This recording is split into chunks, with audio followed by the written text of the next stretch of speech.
Wen Shubai, Wen Shubai, Wen Shubai, Wen Shubai. Wow! Ang gwapo.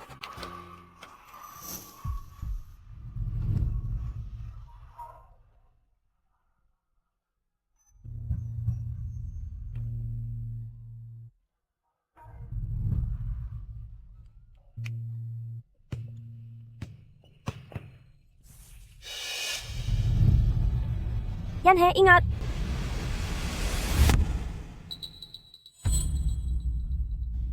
Ayos ka lang ba?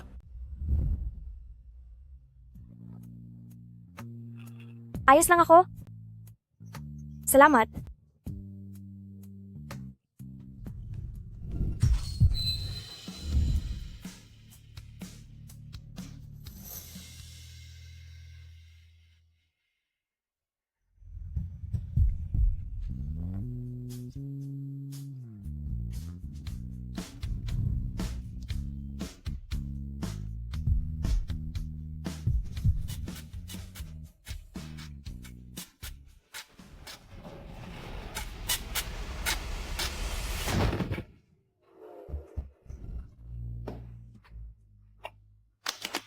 So yan he.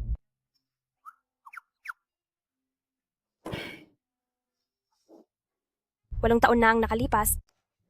Bakit parang hindi mo pa rin makalimutan si Wen Shubai? Hindi na kayo magkikita muli.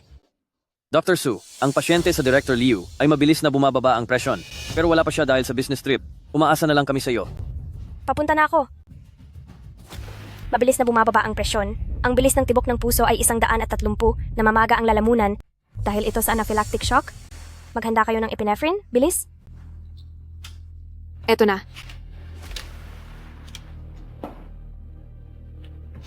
Tigil. Sinong nagsabi na gumamit ka niyan?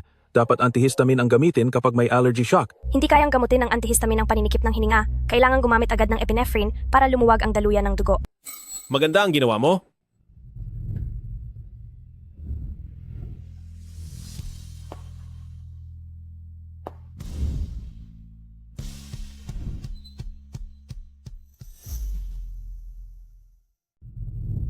Si Wen Shubai iyan. Hindi ba nagtuturo siya sa tanyag na medical school sa ibang bansa? Bakit siya nandito?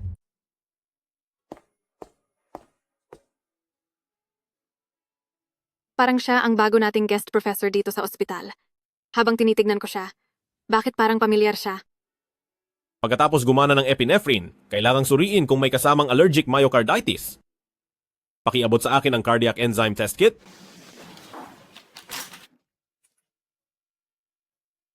Pati cotton swabs.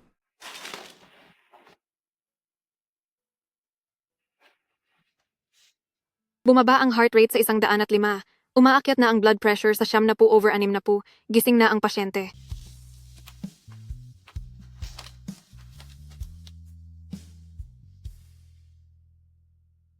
Professor Wen, hindi ko inakala na sa pagdating mo pa lang ay nakapagligtas ka na agad ng pasyente. Dahil po ito sa galing ng doktor na ito. Kung nahuli lang tayo ng kaunti, baka kahit ako ay hindi na kayang maisalba ang pasyente. Ipakikilala ko kayong lahat. Siya ang ating tinitingalang Professor Wen Shubai. Si Professor Wen pagdating sa larangan ng kritikal na kondisyon ay isa talagang eksperto. Yan he. Kaklase pala natin nung high school si Wen Shubai. Hindi ba crush mo siya noon? Xiaosu. Dahil ito rin ang tinatahak mong kurso. Mula ngayon, si Professor Wen na ang magiging guro mo.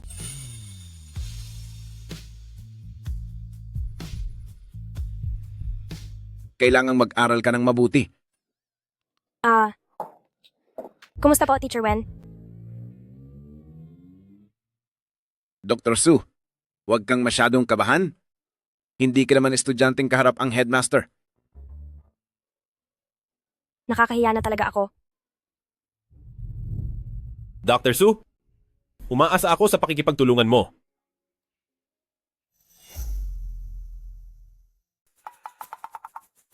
Hindi ako nananaginip. Wen Shubai, ang lalaking 8 taon ko nang minamahal, ay nagbalik na talaga. So yan he. Huwag mong isipin na porket ang nanay mo ay gumamit ng maduming paraan para mapakasalan ang tito ko, ay kabilang ka na sa marangyang pamilya. Sinasabi ko sa iyo, Ikaw at ang nanay mo ay mga walang modong taga-probinsya lang. Manro, wag mo na siyang sayangin ng laway. Bigyan mo na siya ng leksyon para madala na siya.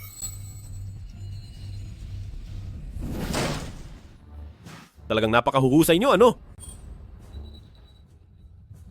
Kuya Shubay, anong ginagawa mo rito? Ang lahat ng ginagawa ninyo ay nai-record ko na lahat. Kung ayaw ninyong tawagan ko ang mga magulang nyo, umalis na kayo agad. Tara na.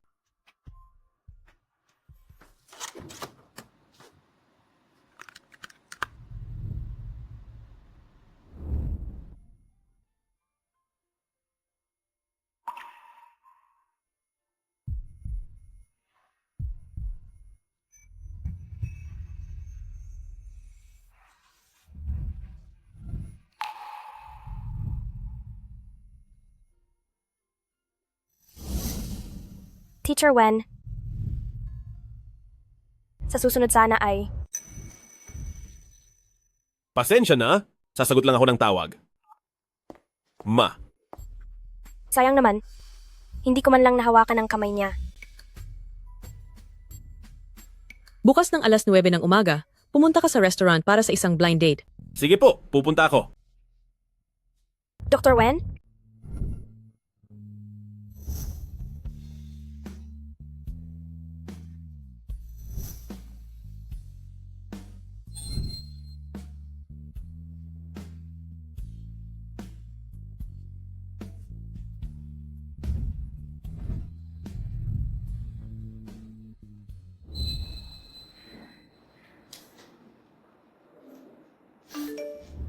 Yan he.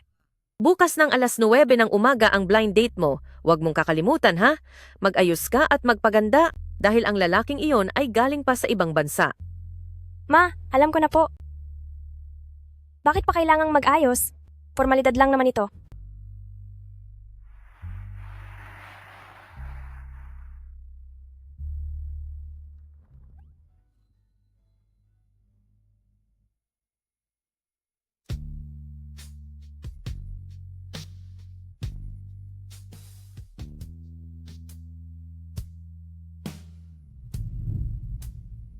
Ang ka-blind date ko, si Wen Shubay talaga.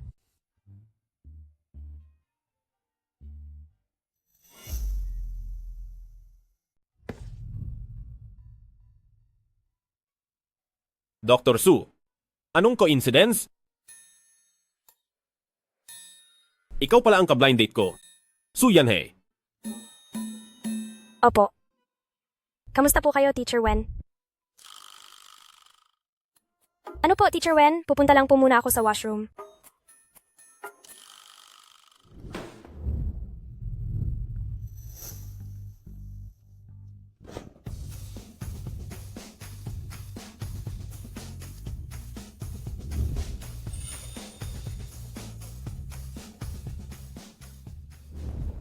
Teacher Wen? Sorry po kung pinaghintay ko kayo.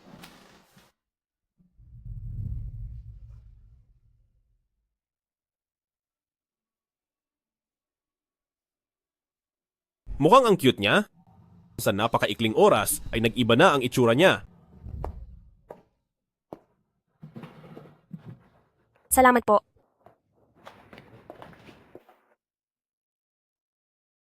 Mukhang si Miss Su ay kinukulit din ng pamilya niya na makipag-blind date. Po? Opo. 27 taong gulang na po ako. Lahat ng mga kasing edad ko ay kasal na. Kaya ang mama ko po ay nagmamadaling hanapan ako ng kadate. Hindi ka naman mukhang 27. Sa halip, mukha kang kabubura lang sa high school. Hindi na niya ako naaalala. Sabagay, noong high school, hindi naman ako pansinin. Pero ngayon, siya na ang guro at mentor ko. Gagawin ko ang lahat para makilala niya akong muli. Excuse po. Heto na po ang kape ninyong dalawa. Sige po, salamat.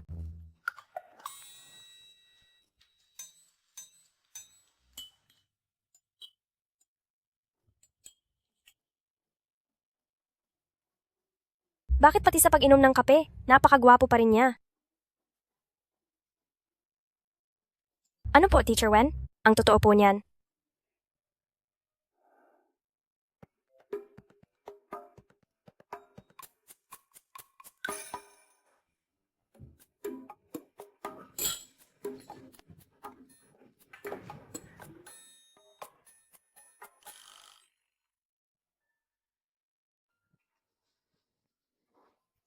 Salamat po.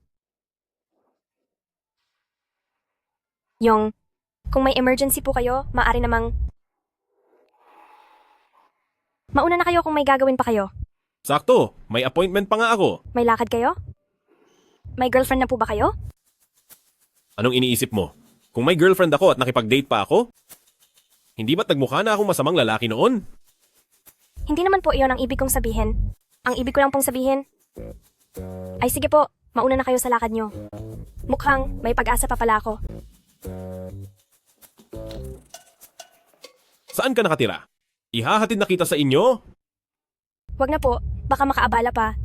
Malapit lang ako sa ospital nakatira. Malapit lang talaga dito. Kaunting lakad lang po ito. Sige.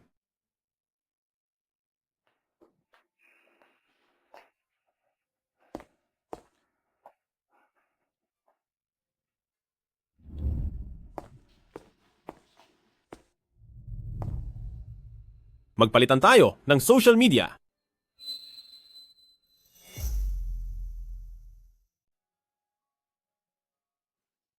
Magpalitan tayo ng WeChat para may mai-report ako pagbalik ko. Sige, Una na muna ako. Kapag nasa bahay ka na, mag-message ka sa akin. opo. Sa wakas, na-add ko na rin ang WeChat niya. Hindi ko akalaing.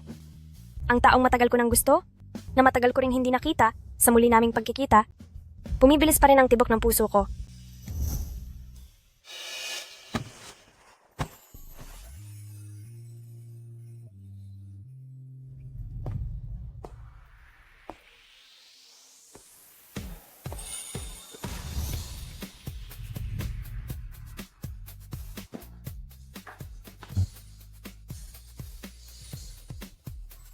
Bukod sa trabaho,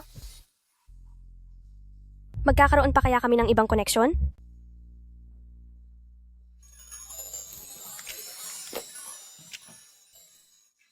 Sa wakas, na-add ko na ang WeChat niya. Kitang-kita na ito ang kamay niya. Ang ganda talaga ng litratong ito. Hello, class monitor. Hello Yanhe, nadinig kong nandito ka rin pala sa Beijing. Nag-organize ako ng isang reunion para sa mga kaklase. Para makapag-bonding tayong lahat. Sasama ka ba? Class monitor? Parang hindi ko yata kaya. Pagkatapos ng mahabang pangungumbinsi, napapayag ko na rin si Wen Shubay. Iniisip ko kasing dalawa kayo ang may pinakamataas na grades sa klase natin. At maaari kayong maging huwaran. Class monitor? Naalala ko bigla, day off ko pala bukas. Sasama ako. Sige, ang oras at address ay isesend ko sa phone mo mamaya. Sige. Hindi ko akalaing. Magkikita na naman kaming muli.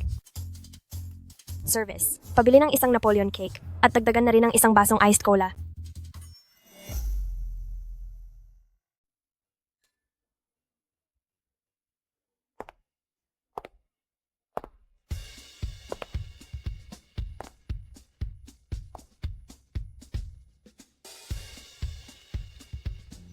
Sino itong magandang dilag? Siya si Suyan He na kaklase natin. Halo? Matagal na rin tayong hindi nagkita. Mula sa pagiging pangit na bibe, naging isang magandang bibe na ba siya? Napakaganda niya. Anong maganda? Halata namang gumastos siya ng malaki para ipaayos ang mukha niya, di ba? Xiaoxia. Noong high school pa tayo, sumusunod ka na kay Lumanro para ibuli ako. Lumipas na ang maraming taon, pero hindi pa rin nagbabago ang masamang ugali mo. Mukhang marami kang alam tungkol sa industriya ng pagpapaayos ng mukha. Sa tingin ko, malaki rin ang pinagbago mo simula noong high school. Parang madalas ka rin pumunta sa hospital para magpaayos. Ikaw? Yanhe, naaalala ko na kumuha ka ng medisina. Saang department ka ba? Isa akong doktor sa critical care unit. Nakakapagod maging doktor. Bakit naisipan mong piliin ang trabahong iyan? Akshubay, naisip mo na ba kung ano ang gusto mong maging?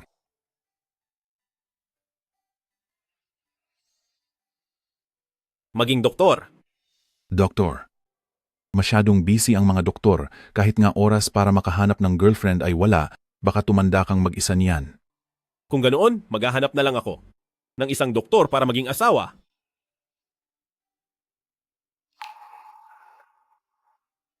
Nagdoktor ako, dahil sa isang tao. At, huwag mong sabihing dahil ito sa taong mahal mo?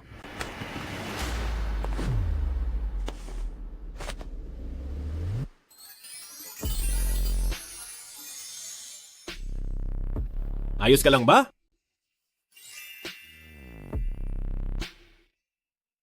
Ayos lang ako.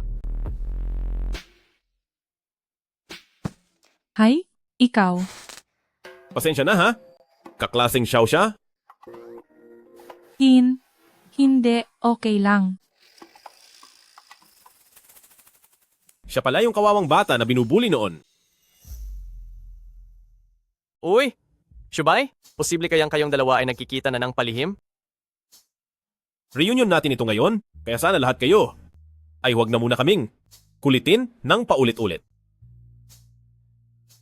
Brother Bai, balita ko ay nailipat ka na rito sa bansa. Ibig bang sabihin nito ay dito ka na talaga mamamalagi? Saan ka ba nagtatrabaho ngayon? Nagtatrabaho ako sa Jingxi Hospital, sa Critical Care Department. Teka, Yanhe, naaalala kong sinabi mo kanina na isa ka ring doktor sa critical care.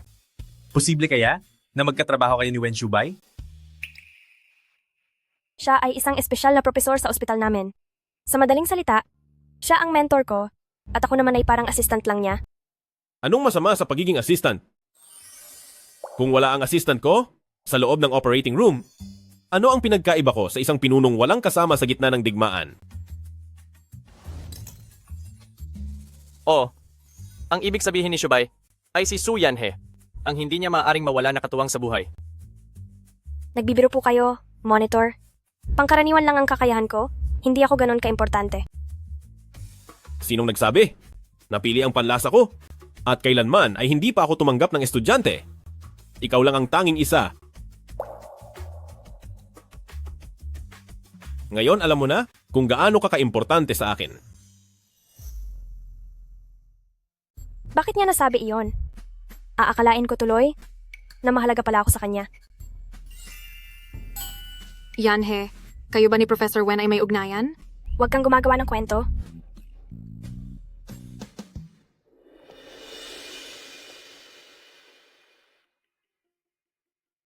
Xiaoxia, sino ang nambubuli sa iyo? Bukod kay Su Yanhe, sino pa nga ba? Humingi ka agad ng paumanhin kay Xiaoxia. Parang ako naman yata itong pinaparatangan? Kung may hihingi ng tawad, dapat ay si Xiaoxia ang humingi ng tawad sa akin. Iyon ang tama. Su Yanhe, si Xiaoxia naman ay nagbibiro lang sa iyo. Sineryoso mo naman agad? At saka, noong high school ka pa ang itsura mo ay malaki na ang ipinagbago. Kaya hindi nakakapagtaka kung isiping nagparitoke ka. Makatwiran lang iyon, di ba? Kung ano-ano na lang ang sinasabi mo, no? Nakita kita noong isang araw kasama ang isang matandang lalaking may asawa na sa Objin. Pwede ko rin bang sabihin at paghinalaan na sumisira ka ng pamilya at nabuntis ka pa? O baka naman, hindi mo iyon lover, kundi sugar daddy mo? Su Yanhe, anong kalokohan ang sinasabi mo? Huwag kang magalit, nagbibiro lang naman ako. Pero ang biro ko ay parang totoo yata. Kung hindi ako nagkakamali, noong nakaraang mga araw ay nagpunta siya sa ospital namin at parang pumunta siya sa Infectious Diseases Department. Pinapaalalahanan lang kita bilang kaibigan. Magpa-check up ka sa buong katawan dahil baka sa huli, magsisi ka ng husto? Hindi ko akalain na isa pala siyang kabit. At sa sinabi ni Su Yanhe, doon pa sa matandang lalaking may nakakahawang sakit? Diyos ko, tapos pumunta pa siya rito sa reunion nating magkakaklase. Hindi ba niya kami mahahawaan? Tumahimik kayo. Kahit na naging kabit ako, mas matatag pa rin ako kaysa sa inyo. Su Yanhe, mas mabuting asikasuhin mo muna ang sarili mo. Ang tanda mo na, baka wala nang magpakasal sa iyo. Fei-Fei, grabe ka naman magsalita. Ang nanay ni Su Yanhe ay gumamit noon ng maruming paraan para makasal sa tito ni Manru Humph. Siguro ay gusto ring gamitin ni Su Yanhe ang paraang iyon para manira ng ibang tao. Wen Shubay, iyon din ba ang iniisip mo? Tama na. Noong nag-aaral pa lang tayo ay piniperwisyon nyo na siya. Hanggang ngayon ay wala pa rin kayong pinagkatandaan. Pinagtatanggol ba niya ako? Ang lahat ng mga sinabi ninyo ay maituturing na paninirang puri at ni-record ko na ang lahat ng ito. Hindi ko alam kung dito sa atin ay may mga kaklase tayong abogado. Kakasuhan ko sila. Isa akong abogado. Lily, ang tanda ko ay parang isa ka ring doktor? Wala kang pakialam. Bakit? Bawal bang mag-minor sa law? Yanhe, tingnan mo nga itong sinasabi mo. Kailangan mo ba talagang gawing big deal ang maliit na bagay? Hihingi na lang kami ng tawad sa iyo. Pasensya na. Su Yanhe, patawad po. Yanhe, noong hinarap mo sila kanina, ang cool mo talaga. Hindi na ako ang katulad ng dati na kawawang palaging inaapi. Mukha nga, nagkaroon ka na ng kakayahan. Hali kayo, matagal na tayong hindi nagkita. Tara, at mag-shot tayo.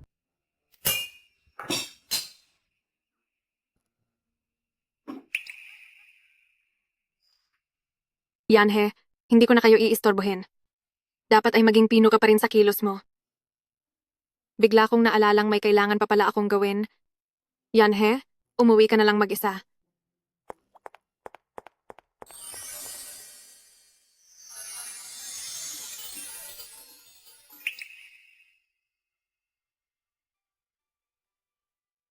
May balak ka na bang magpakasal? Ang ibig mo bang sabihin ay papakasalan kita? Alam mo naman, na minamadali na ako ng pamilya ko. Kung may balak ka ng magpakasal, sana ay ikonsidera mo ako. Pagkatapos nating magpakasal, maaari tayong mamuhay sa paraang pareho nating itinuturing na komportable. Ilang taon ko nang lihim na minamahal si Wen Shubay at hindi ko kailanman inisip na may mangyayari sa aming dalawa. Hindi ko inaasahan na ngayon ay maririnig ko mismo sa bibig niya ang mga salitang ikonsidera mo ako. Tinatanggap ko. Pumapayag ako. Anong sabi mo? Dapat ay marunong kang mahiya. Ang ibig kong sabihin ay pumapayag ako na pag-isipan muna ito. May kailangan pa akong gawin, kaya kailangan ko nang umalis. Gusto mo ba? Itawag kita ng sasakyan para maihatid ka pa uwi. Huwag na po, sige na, umalis ka na. Sige.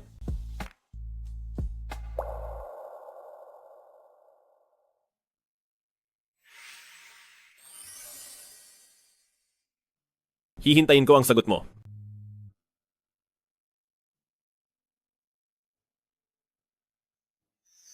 Sige. Susu, kamusta ang blind date mo noong nakaraang araw? Os naman po. Sinusubukan na naming magkakilala pa. Napakabuti naman kung ganoon. Sa wakas ay mayroon nang nagustuhan ang iyong mga mata. Ma, anong pinagsasabi niyo? Anak kita, hindi ba kita kilala? Dahil interesado ka, ayusin mo ang pakikitungo sa kaniya at siguraduhin mong sa taong ito ay maiuuwi mo na ang aking manugang. Malayo pa po tayo sa usapang iyan. Ma, mamaya na tayo mag-usap.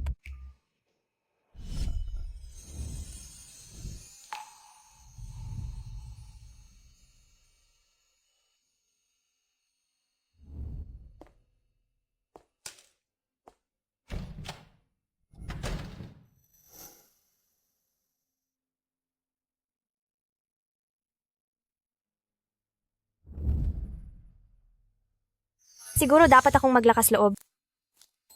Nasunggaban siya.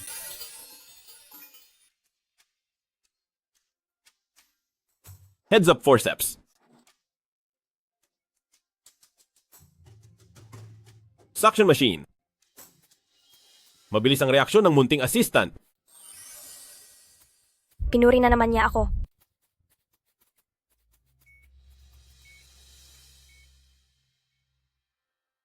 Yanhe, mauna na ako. Bye-bye. Bye. Sa wakas tapos na ang trabaho. Bakit narito si Wen Shubay? Siguro naman ay, hindi ako ang pinuntahan niya. Dr. Su, bakit ka nagtatago? Teacher Wen, ang laking pagkakataon naman. Hindi ka pa ba umaalis? Hinihintay kita para tanungin kung kumusta ang iyong desisyon. Handa ka na bang magpakasal sa akin?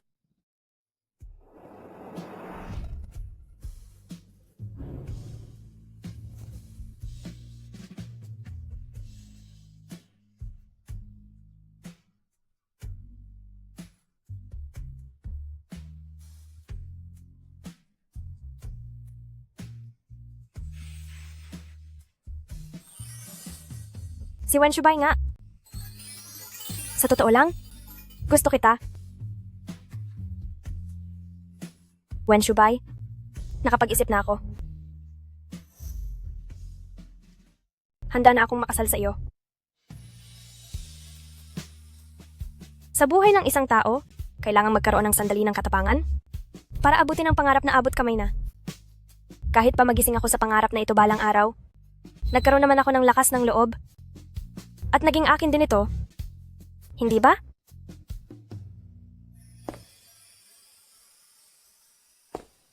Sigurado ka na ba talaga sa desisyon mo? Hindi ka ba natatakot na baka niloloko lang kita sa kasal na ito?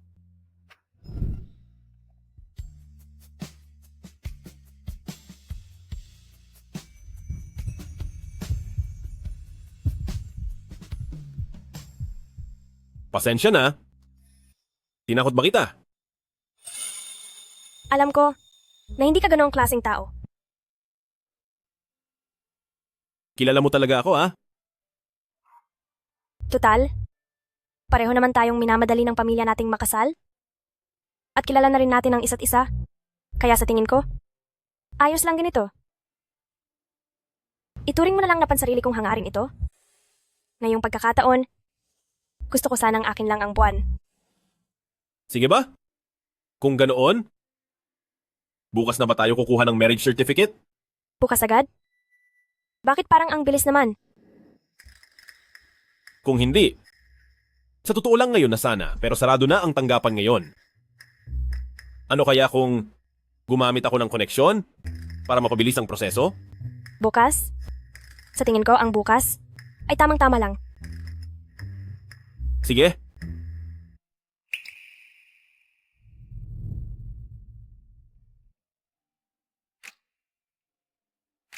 Hindi ako makapaniwala na magiging asawa ko na ang lalaking matagal ko nang gusto.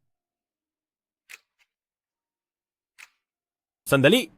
Ihahatid muna kita sa inyo para makapagligpit ka. Huwag na. Kaya ko namang umuwi mag-isa. Suyanhe. Tingnan mo, ano ito? Katibayan ng kasal. Kasal na tayong dalawa. Bakit ang formal mo pa rin sa akin? Hindi pa rin ako makapaniwala sa ngayon, pero sisikapin kong masanay agad. Sige. Masanay ka na ng mabuti? Jinga, when? Ginang, Wen.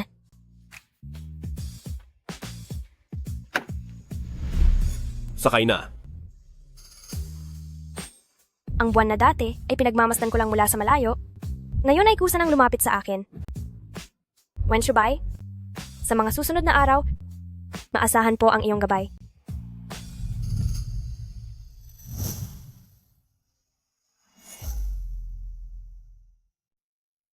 Ito ang pangunahing kwarto at doon naman ang para sa mga bisita. Inayos ko na ang pangunahing kwarto para sa iyo at binakante ko na rin ang closet para sa mga gamit mo. Sa pangunahing kwarto ako matutulog? Parang hindi naman yata tama iyon. Okay na ako doon sa kwarto ng bisita.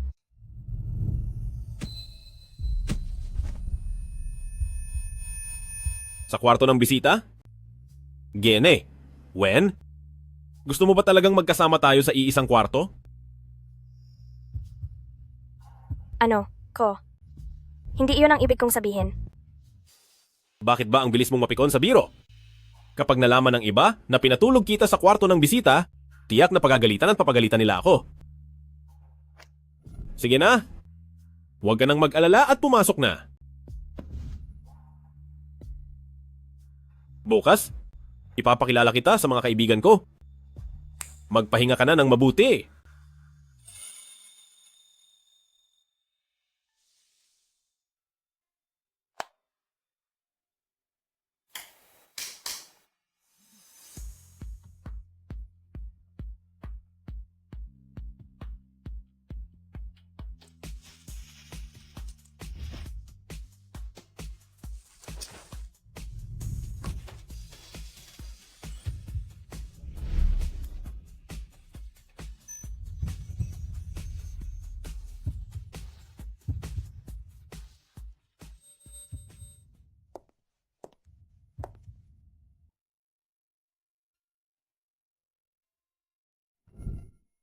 Anong problema? Ngayong araw, napakaganda mo. Kailangan na nating magmadaling umalis. Siguradong hindi na makapaghintay ang kaibigan mo.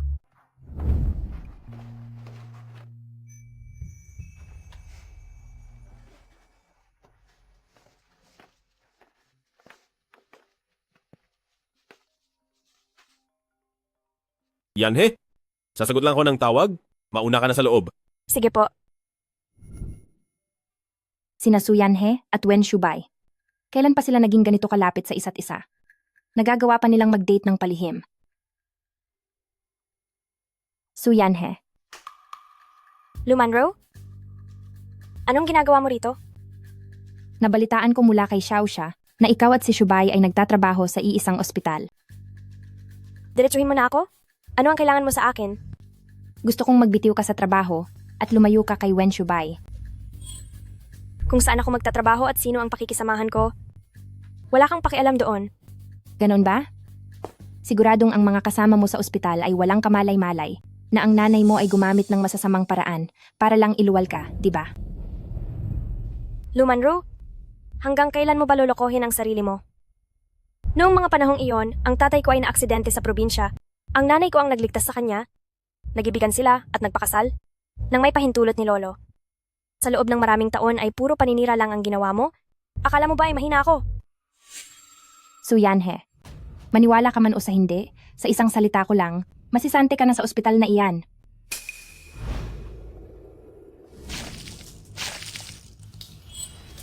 Lu Manro, ang mga pakitang tao mong ito. Suko na ako rito. Su Yanhe, ang lakas ng loob mong buhusan ako? Walang hiya ka. Pagkalipas ng maraming taon, yan pa rin ang mga taktika mo. Walang pinagbago. Su Yanhe, Mag-ingat ka. Mag-iingat ka.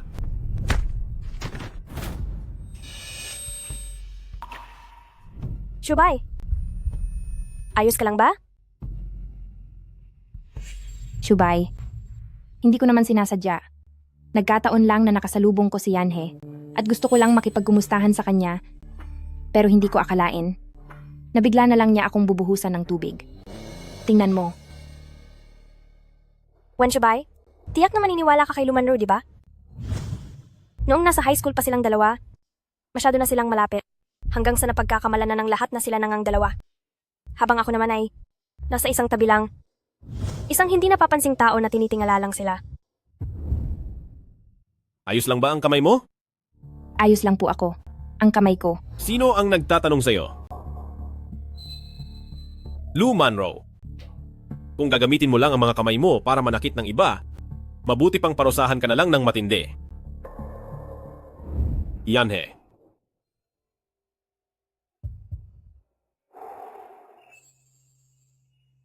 Yanhe? Masakit ba ang kamay mo? Siya ba ay nag-aalala sa akin? Ang kamay niya? Napakaganda talaga. Napakainit. Shubay, pero ako ang nasaktan. Sabi mo ay nakikipagkumustahan ka kay Su Yanhe. Pero base sa ginawa niyo sa kanya, noong high school kayo, sa tingin ko ay wala kayong anumang dapat pag-usapan. Shubay, pagkakamali lang ang lahat ng iyon. Bata pa kami noon kaya wala pa kaming alam. Pero ngayon ay napagtanto ko na ang aking pagkakamali. Kaya naman gusto kong makipag-ayos kay Su Yanhe. Hindi ba totoo iyon? Yanhe. Lu Manro, hindi ako ang tahu-tauhan mo. Walang saysay ang pananakot mo sa akin. Sa pagitan nating dalawa, hinding-hindi kami magkakasundo. Ikaw. Shubay, tignan mo siya. Taos-puso ang kagustuhan kong makipag-ayos sa kanya. Bakit napakalamig ng trato niya sa akin? Tama ang sinabi ni Su Yanhe. Kung papayag bang makipag-ayos o hindi, hindi ikaw ang magdedesisyon yan. Ipinagtatanggol ako ni Wen Shubay sa harap ni Lu Manro. Ibig bang sabihin nito ay, hindi siya at si Lu Manro ganoon kalapit gaya ng mga chismis? Kung ganoon, maaari ba akong gumawa ng isang hakbang pasulong? Shubay, naghihintay ang iyong kaibigan. Tara na. Su Yanhe, ano bang ibig mong sabihin? Kayo, anong relasyon ninyong dalawa? Si Su Yanhe ay asawa ko. Kasal na kaming dalawa.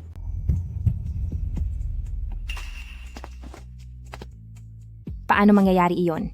Niloloko niyo lang ako, di ba? Siya. Talagang sinabi niya ng diretso ang tungkol sa kasal namin. Bakit mo siya pinakasalan? Gayong siya ay isang. Kung sino ang pakakasalan ko ay sarili ko ng desisyon. Wala kang pakialam doon. Yanhe, tara na. Kababalik lang ni Shubay sa bansa. Paanong ang bilis niyang nagpakasal sa masamang babaeng si Suyanhe? Kasal agad? Ano bang lamang niya sa akin? Siguradong ang masamang babaeng iyon ay gumamit ng kung anong maduming paraan. Suyanhe, umanda ka.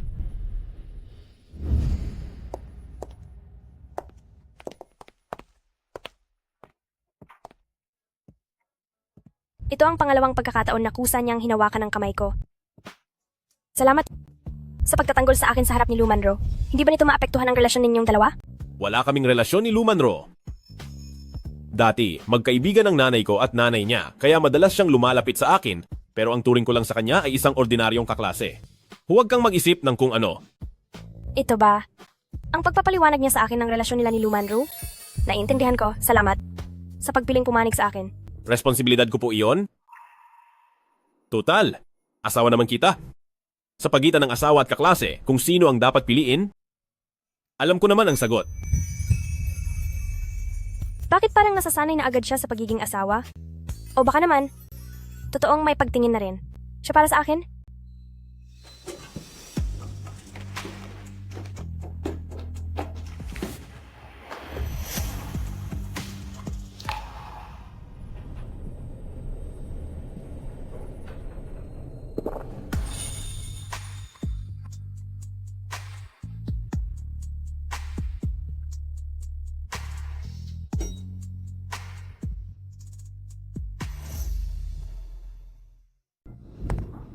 Nakakahiya naman ito.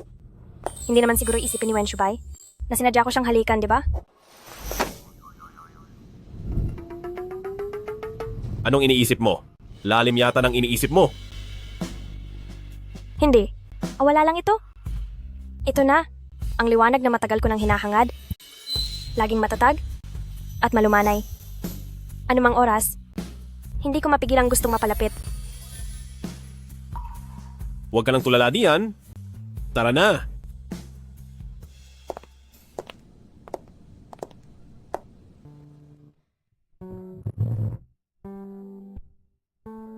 Shubay, hindi mo ba ako ipakikilala? Ito si Su Yanhe, asawa ko. Song Mingchen, kabatata ko? Kumusta po? Shubay, talaga bang may asawa ka na? Oo. Isinama ko na nga siya rito. Peke pa ba iyon? Ang bilis mo? Bilis ng galaw natin ha? Ang laking bagay ng kasal, hindi mo man lang pinaalam ng maaga sa kaibigan mo. Eto na nga, sinasabi ko na, para hindi mo rin makalimutan ang regalo mo. Balita ko, sina Miss Su at Shubay ay magkatrabaho sa isang ospital. Sa ganda ni Miss Su, paniguradong marami siyang manliligaw. Bakit mo napili ang Shubay namin? Hoy, huwag mong gamitin ang pagkapalabiro mo dito sa asawa ko. Sister-in-law, pasensya ka na ah. Curious lang talaga ako, napaka-boring na tao ni Shubay. Bakit may pumatol sa kanya? Ano ba talaga ang nagustuhan mo sa kanya? Ano ba talaga ang gusto mo sa kanya? Ako. Hoy, bata. Huwag mong pahirapan ang asawa ko. Ako ang nanligaw sa kanya. Halika na, bihira lang tayo magkasama ng ganito. Nais kong hilingin para kay Shubay at kay sister-in-law na sana ay magsama kayo habang buhay. Tagay. Sana? Ay magagawa talaga natin na magkasama habang buhay.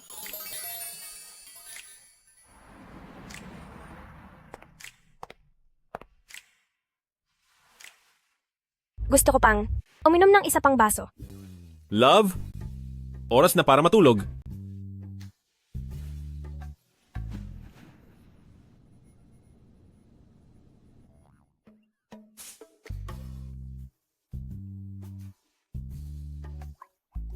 Huwag kang aalis.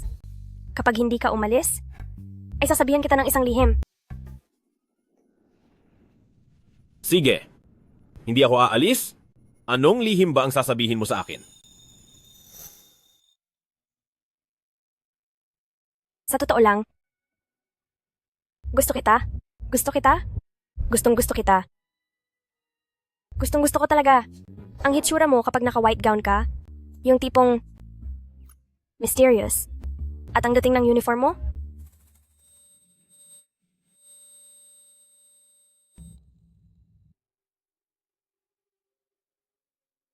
ang sarap hawakan. Uy, Teacher Wen, bakit namumula ang mukha mo? Mainit ba? Medyo mainit nga.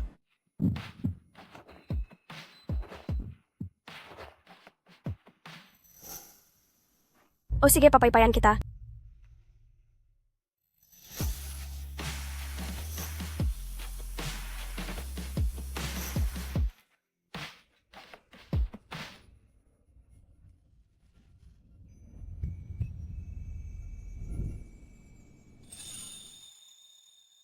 Pangalawang beses mo na akong hinalikan? Talagang wala akong magagawa sa iyo.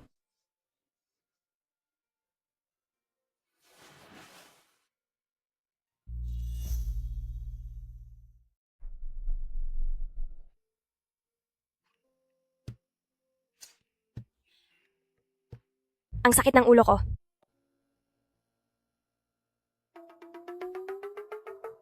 Ang baho. Gaano karami ba ang nainom ko kagabi? Alak ka. Gusto ko itong hawakan. Gusto kita. Mahal kita. Suyanhe, ano ba ang mga ginawa mo? Hiyang-hiya na ako sa sarili ko. Gising ka na? Opo. Dahil gising ka na, lumabas ka na para kumain. Wen Shubay? Kagabi kasi marami akong nainom. Ang mga nasabi ko, huwag mo na sanang dibdibin. Ano ba ang mga sinabi mo kagabi? Na gusto raw kita. Pinagtatawanan mo ako. Ibig mong sabihin, yung sinabi mong gusto mong makita akong naka-white coat. Huwag kang mag-alala. Sa susunod, makikita mo iyon araw-araw. Hi. Mabuti na lang hindi ko sinabi sa kanya na matagal ko na siyang gusto. Sa susunod, hindi na ako uinom sa harap niya.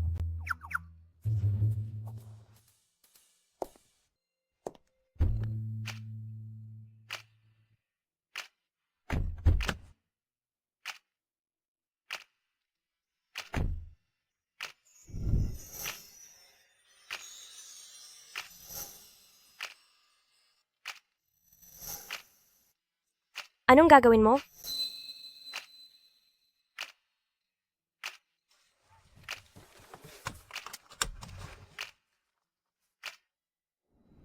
Ikakabit ko lang ang seatbelt mo. Kundi ay baka isipin ni Gneng, Wen, may iba akong gagawin. Hindi. Wala lang. Gusto mo ba? Gusto? Gusto mo ang kamay ko? O gusto mo ako? Matagal ko nang napapansin na gustong-gusto ni Gneng. Wen na tinititigan ang aking mga kamay. Dahil ba sa simula pa lang ay gusto mo na ang mga kamay ko? Kaya mo piniling pakasalan ako? Hindi. Hindi po. Kung ganon, bakit? Ano? Kasi, Sige na, binibiro lang kita. Kung hindi pa tayo aalis, mahuhuli na tayo. sige po.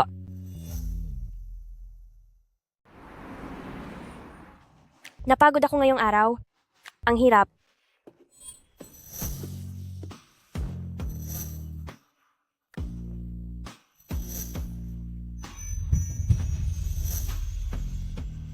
Gusto kong magpahinga.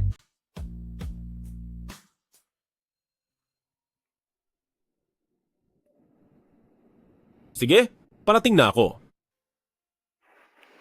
Ah? Ikaw ba ay lalabas? May emergency sa ospital? Kailangan kong pumunta agad. Oh. Sige, mag-ingat ka. Hi, Shubay, sa daan. Kahit nakasal na kami, Mukhang si Wen Shubay ay nararamdaman pa rin na ang relasyon namin ay para lang sa mga magulang. Magugustuhan kaya talaga ako. Ani Wen Shubay? Ilang araw nang sobrang abala si Shubay, hindi man lang makauwi sa bahay? Hindi ko alam kung ayos lang ang katawan niya. Uy, nabalitaan mo na ba? May bagong dating na anesthesiologist na ang pangalan ay Lou Manru. Patuloy siyang nanliligaw kay Dr. Wen. Ang laki ng ginagawa niya. Siyempre naman, si Lou Manro ay parating pumupunta sa opisina ni Dr. Wen, di ba? Para gumawa lang ng pagkakataon. Uy, heto ang huling balita. Sunod-sunod ang operasyon ni Dr. Wen at buong oras nakasama niya si Lou Manro. Ano sa tingin mo? Posible kayang maging sila? Maaaring magkatotoo para na rin silang nagkasama sa hirap at ginhawa.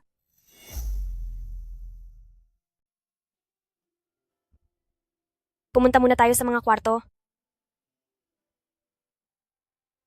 Sa wakas, makakapagpahinga rin. Tulon, tulungan niyo ako.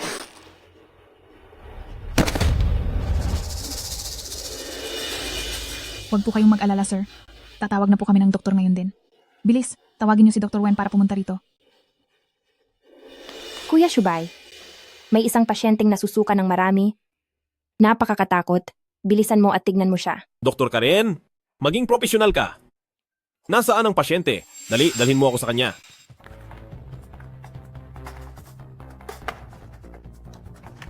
May senyales ng sakit sa atay at may mga spider angioma. Kumuha ka agad ng saline solution, linisin ang bibig ng pasyente para hindi siya mabulunan. Kuya Shubay, nakagawa ka na ng ilang sunod-sunod na operasyon. Hindi ba dapat magpalit muna kayo ng ibang doktor? Huli na ang lahat. Kailangang magligtas ng buhay ngayon din. Bilisan mo, kumuha ka ng 3 lumen double balloon tube. Normal ang temperatura mo ngayon. Pagkatapos ng 2 bote ng dextrose, maaari ka na pong lumabas ng ospital. Yan he, marami na namang tinanggap na pasyente ngayon. Muli tayong magiging abala sa buong araw. Galingan mo, kaya mo yan. Hindi maganda ang lagay ng pasyente. Bilisan nyo, alisin ang anumang nakaharang sa kanya. Wen Shubay? Tulungan kita.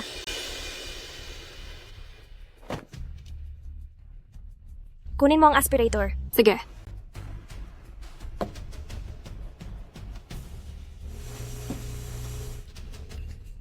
Tapos na ang paglilinis sa bibig ng pasyente. Teacher Wen, anumang kailangang gawin, ibibigay ko ang buo kong makakaya. Bumababa ang presyon ng dugo ng pasyente. 80/50. Ang tibok ng puso ay 140. Patuloy na bumababa ang presyo ng dugo. Iturok ang somatostatin at pigilan ang pagdurugo. Tumaas na ang presyon ng dugo ng pasyente. Tumigil na ang paglabas ng dugo. Stable na ang lagay niya pansamantala. Dalhin ang pasyente sa operating room. Magsisimula ang operasyon sa loob ng 10 minuto.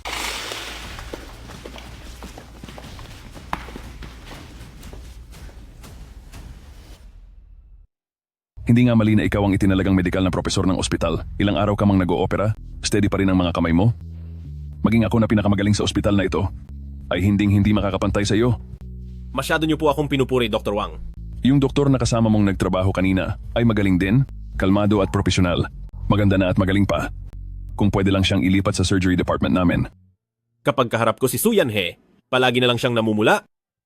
Masyadong tahimik at mahiyaing tao. Pero pagdating sa trabaho, napakadiretso at mabilis niyang kumilos. Talagang kahanga-hanga. Sadyang mahusay talaga siya. Bakit? Kilala mo ba siya? Kilala mo ba? Kilala ko at masyadong pamilyar. Kuya Shubay, naging sobrang busy mo na. Hindi pa tayo nagkakaroon ng maayos na pag-uusap. Aya kitang kumain sa labas. May alam akong isang kainan, ang sarap ng pagkain doon. Pakisulat ng maayos ang surgery records ng pasyenteng iyon at ihatid mo sa opisina ko. Salamat. Sa ginawa mo ngayon sa pasyenteng iyon, labag na iyon sa mga alituntunin ng medisina. Isusulat ko sa performance feedback mo ang totoong nangyari. Isa pa, sa susunod kong mga operasyon, bawal ka nang makisali.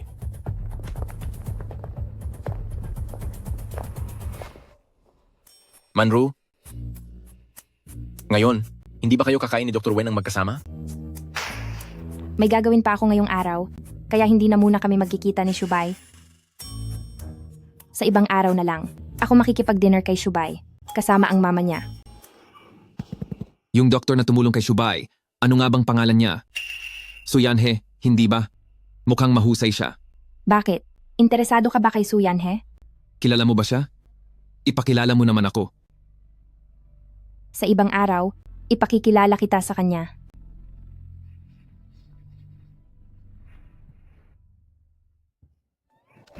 Yanhe, napakahusay mo talaga ngayong araw. Salamat po sa papuri, Lily. Walang anuman.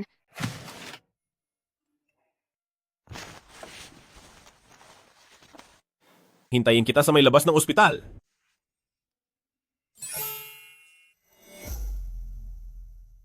Yanhe.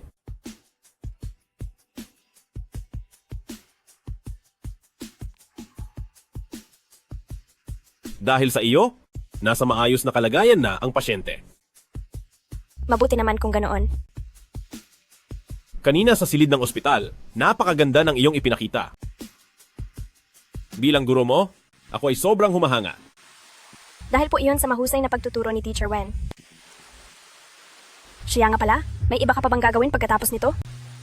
Nitong mga nakaraang araw ay wala akong pahinga. Nakatapos ako ng ilang malalaking operasyon. Ngayon ay wala na akong ibang gagawin. Pero sa makalawa, kailangan kong umalis para sa isang maikling trabaho. Kung ganoon ay makauwi ka na.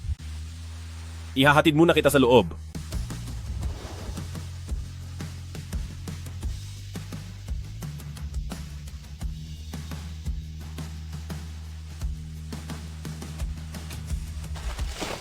Uuwi na ako. Mag-iingat ka sa daan.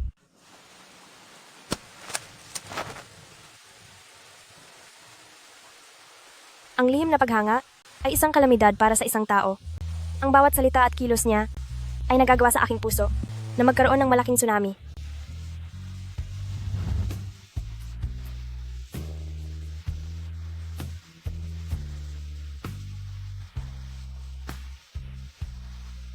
Kahit na maaari ko naman siyang i-text sa cellphone tungkol sa pag-alis ko para sa trabaho, ngunit mas gusto ko pa ring sabihin ito ng personal. Ano bang nangyayari sa akin?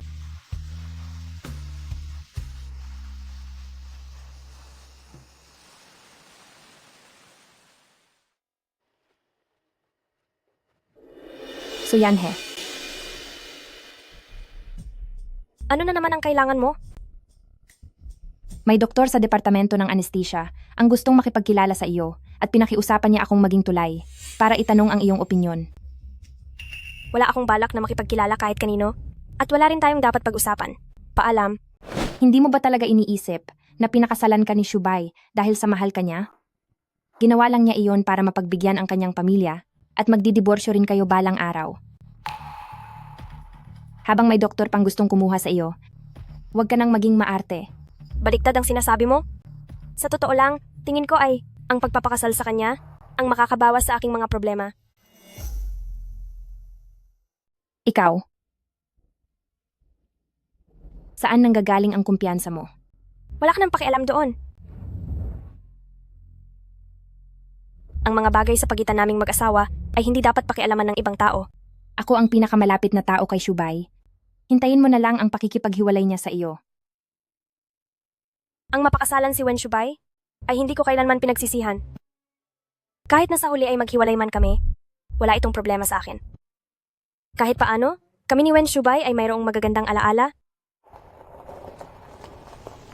Yanhe, sumakay ka na sa kotse.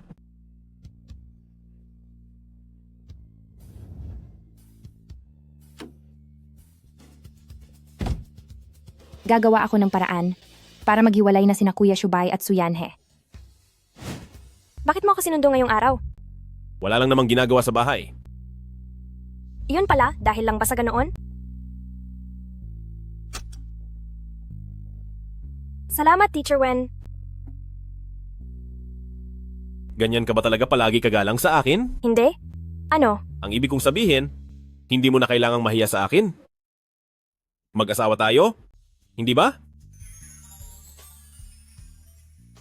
Naiintindihan ko. Nitong mga nakaraang araw, magkasama kayo ni Lu Manro. Kani-kanina lang ba ay kasama mo si Lu Manro? Palagi? Hindi. Ngayong umaga lang siya pumasok matapos ang kaniyang shift. Hindi mo ba siya nakasama noon? Hindi ah. Bakit mo biglang tinanong ang tungkol sa kaniya?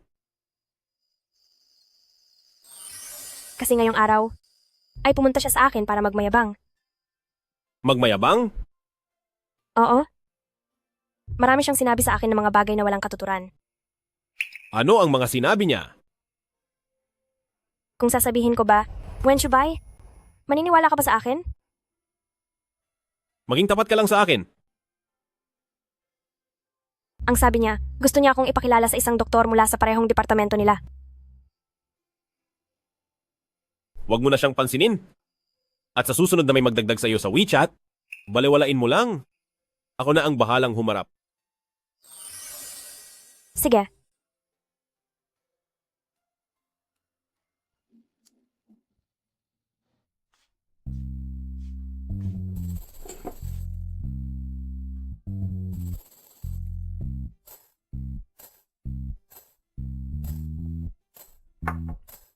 Tila wala siyang pakialam kung paano siya dapat umasal sa harapan ko bilang kabilang sa kabilang kasarian. Ngunit dahil mag-asawa na tayo, mukhang wala naman talagang problema doon.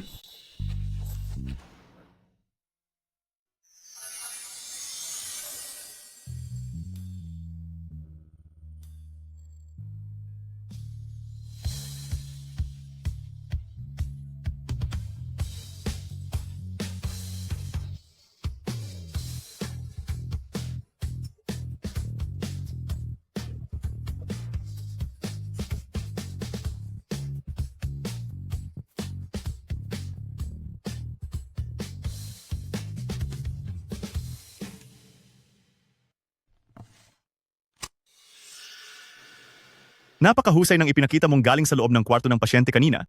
Day off na bukas? Pwede ba kitang makasama sa isang hapunan? Para makapagpalitan tayo ng karanasan? Itong si Songkai ay matagal nang nakakasama ni Su Yanhe sa kanilang trabaho. Ang pakikipagkita ng palihim sa katrabaho. Nais kaya niyang ligawan si Yanhe?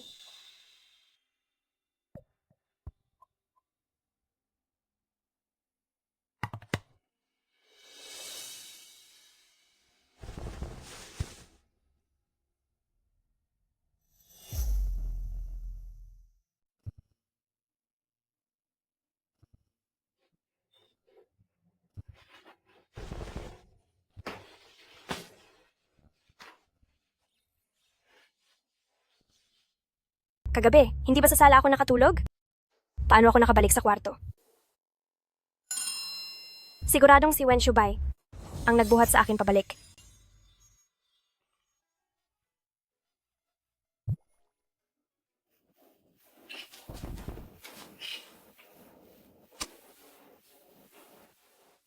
Salamat sa papuri. Hindi na kailangang kumain. Kung may kahit anong problema, mas profesional ang mga guro kaysa sa akin. Nasa business trip si Wen Shubay at hindi ko alam kung kailan siya makakabalik. Lagot, itong huling mensahe bago sumakay ng eroplano, hindi na ipadala. Pagagalitan na naman ako pag-uwi. Para ba sa girlfriend mo ang mensaheng iyan? Oo. Alam ng girlfriend ko na pupunta ako sa nasalanta ng sakuna para tumulong, kaya pinaalalahanan niya ako na mag-ingat ng husto, pero hindi man lang na ipadala ang mensahe. Sa tuwing may biyahe ka sa trabaho, palagi mo ba siyang pinapadalhan ng mensahe? Oo naman. Alam mo naman, Brother Shu. Kaming mga doktor, kapag naging busy na, ay wala ng oras, kaya nagkasundo kami na kapag wala ako sa tabi niya, magpapadala ako ng report na mensahe para hindi siya mag-alala. Para sa mga taong walang partner gaya nyo, hindi nyo iyon maiintindihan. Ganoon ba dapat iyon? Nag-aalala rin kaya si Su Yanhe sa akin? Dahil mag-asawa na kami, hindi ba dapat mag-report din ako sa kanya?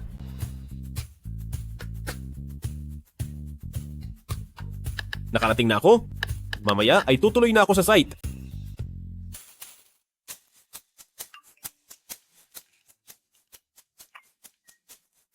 Wen Shubay, maling mensahe ba ang naipadala mo?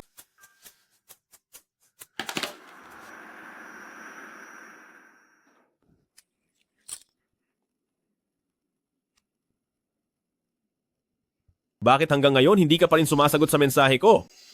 Nakipagkita ka ba sa lalaking si Sungkay?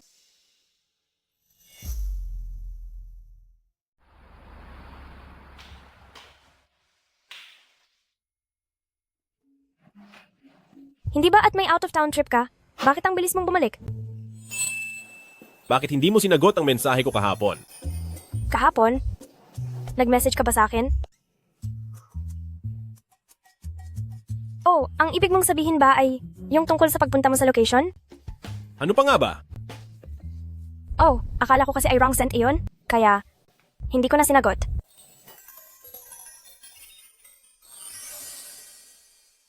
Hindi naman kailanman nagpaalam si Wen Shubay tungkol sa kanyang schedule, kaya bakit bigla siyang nagpadala ng ganoong mensahe? May problema ba? Siyempre naman. Kahapon. Di ba? At nakipag-date ka kay Songkay? Si Songkay? Anong kinalaman niya rito? Maghapon kaming nag-rounds ni Lily kahapon. Salamat po sa papuri, pero hindi ko na kailangang makipag-dinner. Kung may mga katanungan, mas professional ang mga teacher kaysa sa akin. Teacher Wen, nagsiselos ka ba? Hindi ako nagseselos. Naiinis lang ako. Nagpunta ako para tumulong sa rescue operations. Pero bilang asawa ko, wala ka man lang pakialam. Ano? Pumunta ka sa disaster area? Nasaktan ka ba? Sa totoo lang, nag-aalala naman pala siya sa akin. Hindi niya lang alam na pumunta ako roon. Napakaswerte ko. Maayos naman ang lahat. Hi, mabuti naman kung ganoon. Mukhang masaya siya. Maaari kaya, dahil ba ito sa pag-aalala ko sa kanya? Mula ngayon, kung magkakaroon ng emergency surgery o anumang mangyari, palagi akong magmemensahe sa iyo. Ang ibig mo bang sabihin ay ipapaalam mo na sa akin ang bawat schedule mo? Wala naman akong masyadong gagawin bukas. Pagkatapos ng trabaho sa tanghalian, mag-lunch tayo ng sabay. Sige, pupuntahan na lang kita sa oras na yon. Sige.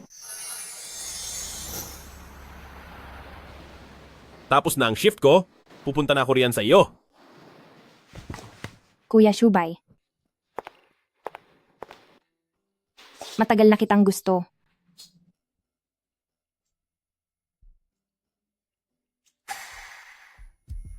Ang ibig palang sabihin ay, ganito na pala kalapit sina Luman Ru at Wen Shubay. Ngayon alam ko na kung bakit.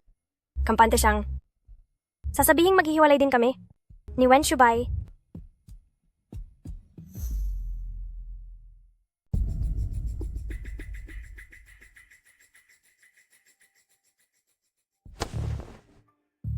Lumanru, wala akong interes sa iyo at hindi kita kailanman nagustuhan. Kaya matuto kang rumespeto. Bakit? Kuya Shubay, napakaraming taon na nating magkakilala. Magkapantay ang katayuan ng ating pamilya, bagay tayo sa lahat ng aspeto. Pero bakit hindi mo ako pinipili? May asawa na ako. Kaya sana sa susunod ay huwag ka nang gumawa ng mga kilos na nagbibigay ng maling impresyon. Shubay, hindi kaya gusto mo na si Suyanhe? Saang aspeto ba nakakahigit sa akin ang Suyanhe na iyan? Siyempre, ang asawa ko ang pinakamabuti sa lahat. Lumanru, kapag narinig ko pang muli na sinisiraan mo ang asawa ko, hindi ako magdadalawang isip na gamitin ang impluensya ko para paalisin ka sa ospital na ito.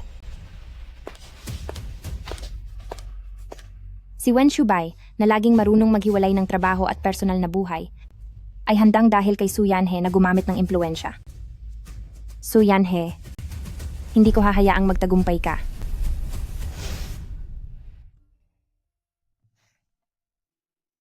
Yanhe, hindi ka pa ba tapos sa ginagawa mo?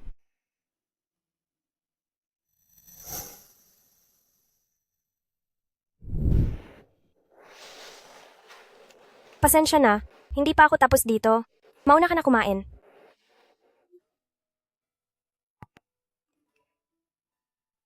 Sige, basta huwag mong kakalimutang kumain.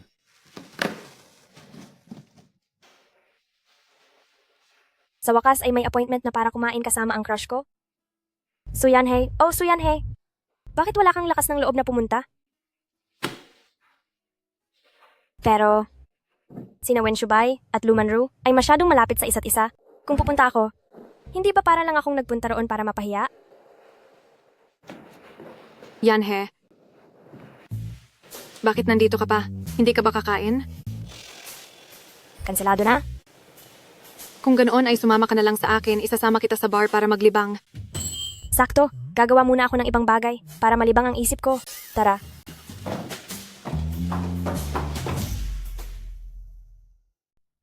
Ate, balita ko, ay isa kang doktor. Siguro naman sa trabaho mo, napapagod ka ng husto? Maayos naman. Ano na? Meron ka na bang nagugustuhan dito? Huwag kang manggulo. Paano naman sila mapapantay kay Wen Shubay? O sige. Tara na, tara. Antagay. Anong oras na? Hindi pa ba tapos sa ginagawa si Yanhe? Shubay, manganlan lang nating lumabas para mag-enjoy? Bakit puro cellphone ang inaatupag mo? Hindi mo maiintindihan dahil wala kang asawa. Nasaan ba ang asawa mo? Bakit hindi mo siya kasama?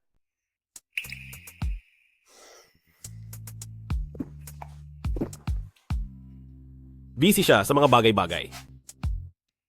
Shubay, mukhang seryoso ka na talaga kay Su Yanhe.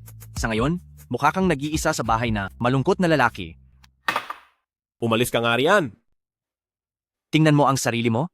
Kailan mo pa naranasan na magmadaling tumingin sa cellphone para lang maghintay ng reply ng babae? Ikaw talaga, hulog na hulog ka na.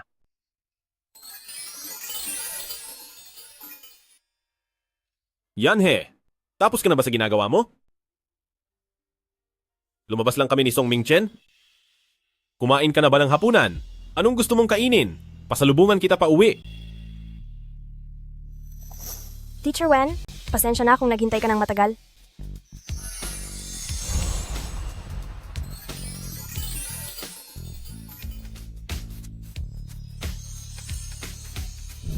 Posible kaya na?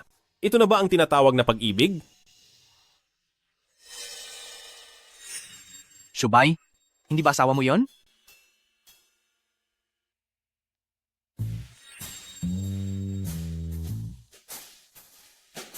Sa paligid niya, maraming mga gwapong kabataan doon at kitang-kita ang pagiging energetic nila.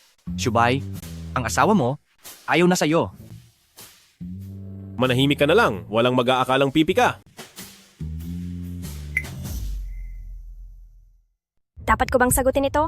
Pero, paano ko ito sasagutin? Naku, itong mga kamay ko talaga. Bakit ba ako nadala ng emosyon ko at tinanggihan ang imbitasyon ni Wen Shubay? Yanhe, bakit parang wala ka sa sarili mo? Hindi kaya? Iniisip mo si Professor Wen?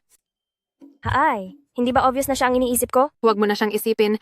Inaya kita rito para maglibang.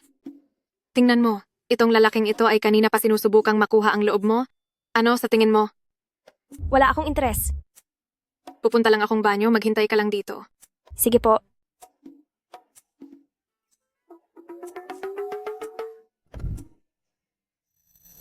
Nasaan ka?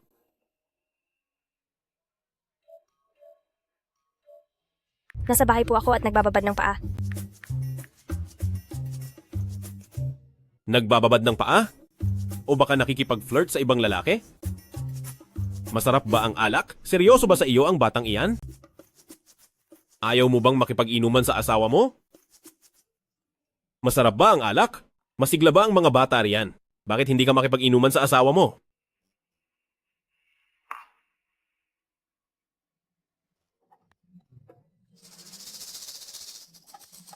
Bakit ang liit ng mundo? Kung ganoon, siguradong nalaman ni Wen Shubay na niloloko ko lang siya? Sana po talaga, guni-guni ko lang ang lahat ng ito. Bakit nandyan pa rin siya? Wala na akong ibang magagawa. Kailangan ko nang tumakas. Hoy ate, pwede bang makuha ang WeChat mo? Sa susunod na lang. Paraan lang po, pasensya na. Saan balak pumunta Nignang? When? Nagkita tayo ulit dito? Ay, anong pagkakataon ito? Napakaliit nga ng mundo. Hindi ko inakala na makakasalamuha ko si Dr. Su na dapat ay nag-overtime. Pero nandito pala sa bar. Naku po, totoo nga, na hindi dapat nagsisinungaling ang tao. Huli agad ako sa mismong pinagsinungalingan ko. Sa dinami-dami ng pagkakataon, dito pa talaga kami nagkita. Anong gagawin ko? Anong gagawin ko? Siguradong sobrang sama na ng tingin niya sa akin. Pare, pumila ka muna kung gusto mong hingin ang WeChat niya. Ako ang nauna. Hindi ba ate? Ate, ibig bang sabihin ay ang mga ganitong lalaki ang gusto ni Suyanhe? Ate,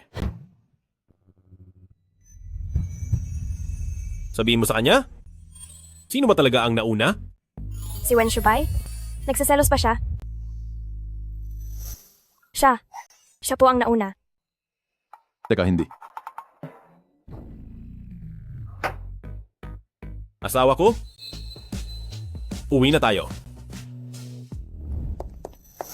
Wen Shubay, pakinggan mo muna ako. Kasi si Lily, masama ang loob niya. Sinasamahan ko lang siya. Pasensya na, Lily. Ginamit pa kitang palusot? Sorry talaga. Akala ko ba kapag nasa labas si Geneng? Wen, tang pakilala niya ay dalaga pa siya? Sa susunod na mangyari ito, pakisabi na lang Nignang, Wen sa kanila ng diretso, may asawa ka na, at ang asawa mo ay si Wen Shubay. Wen Shubay. Iaanunsyo ba niya talaga ang tungkol sa kasal namin?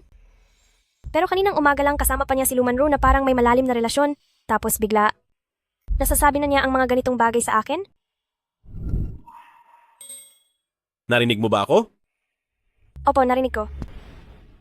Sana yung mga taong may ibang intensyon kay Suyanhe ay tumigil na kapag nalaman nilang may asawa na siya. Umayos sana sila.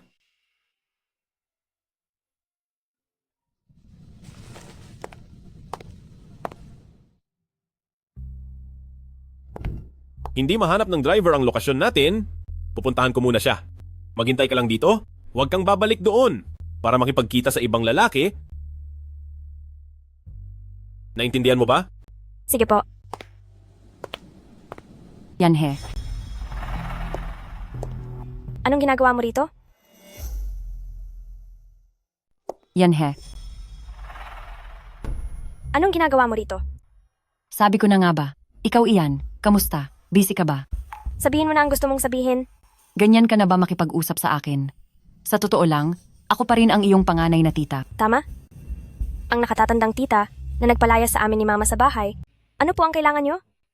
Yanhe, kayo ni Manro ay magkasama sa trabaho. Bilang nakatatandang kapatid, kung hindi mo man siya matutulungan, bakit kailangan mo pa siyang apihin? Si Manro, nagsumbong na naman ba siya? Maraming taon na ang lumipas. Pero bukod sa pagrereklamo, ano pa ba ang alam niyang gawin? Hindi pa ako tapos magsalita. Dahil hindi mo naman pala kasundo si Manro, humanap ka na lang ng ibang trabaho. Akala mo ba sa mundong ito ay umiikot lang sa inyong mga pamilyang Lu? Na kung ano ang sabihin mo ay dapat masunod? Suyanhe, hindi ako nakikipagnegosasyon sa iyo. Sumunod ka na lang ng maayos, dahil kung hindi, marami akong paraan para mawalan ka ng trabaho. Ikaw, Tita, ano po ba ang ginawang masama ng asawa ko sa inyo? Para magalit kayo ng ganyan? Asawa? Kayong dalawa ay kasal na? Opo, hindi pa lang namin nagagawang ipalam sa inyo, tita. Pumayag ba ang pamilya niyo? Paano si Manro? Alam ba ito ni Manro? Dahil malapit naman kayo sa nanay ko, tita. Hindi ba niya nabanggit sa inyo? At isa pa, wala akong pakialam kung alam man ito ni Luman Ro. Gustong-gusto ng pamilya namin si Yanhe, kaya pinagsabihan nila ako na protektahan ng maayos si Yanhe. Kung sino man ang babangga sa kanya, ay pamilya naming mga pamilyang Wen ang makakalaban. Hump. Kung sino man ang magtangkang kumalaban kay Yanhe, ay kailangan ding humarap sa aming mga pamilyang Wen at hindi namin sila palalampasin.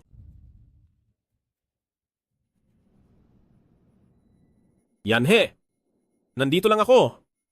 parang lagi siyang nandyan para humarang sa harapan ko sa tuwing napapahiya ako. Wala ito. Tara na.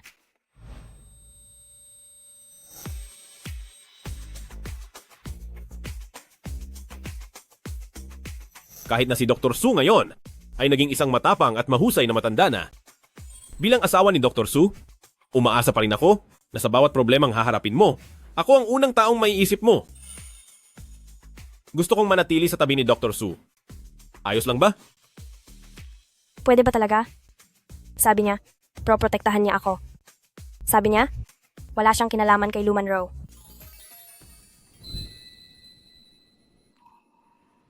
Sige. Bukas ng umaga ay mayroon akong isang seminar, kaya hindi kita masasabayan sa pagpasok. Pero, pagkatapos ng trabaho sa tanghali, sabay tayong mag-lunch, okay ba? Sige, hihintayin kita. Sige.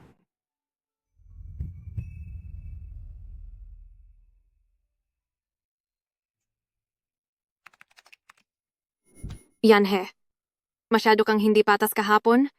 Nag-text ka lang sa akin, pagkatapos ay bigla ka na lang umalis. Pasensya na. Patawarin mo na ako.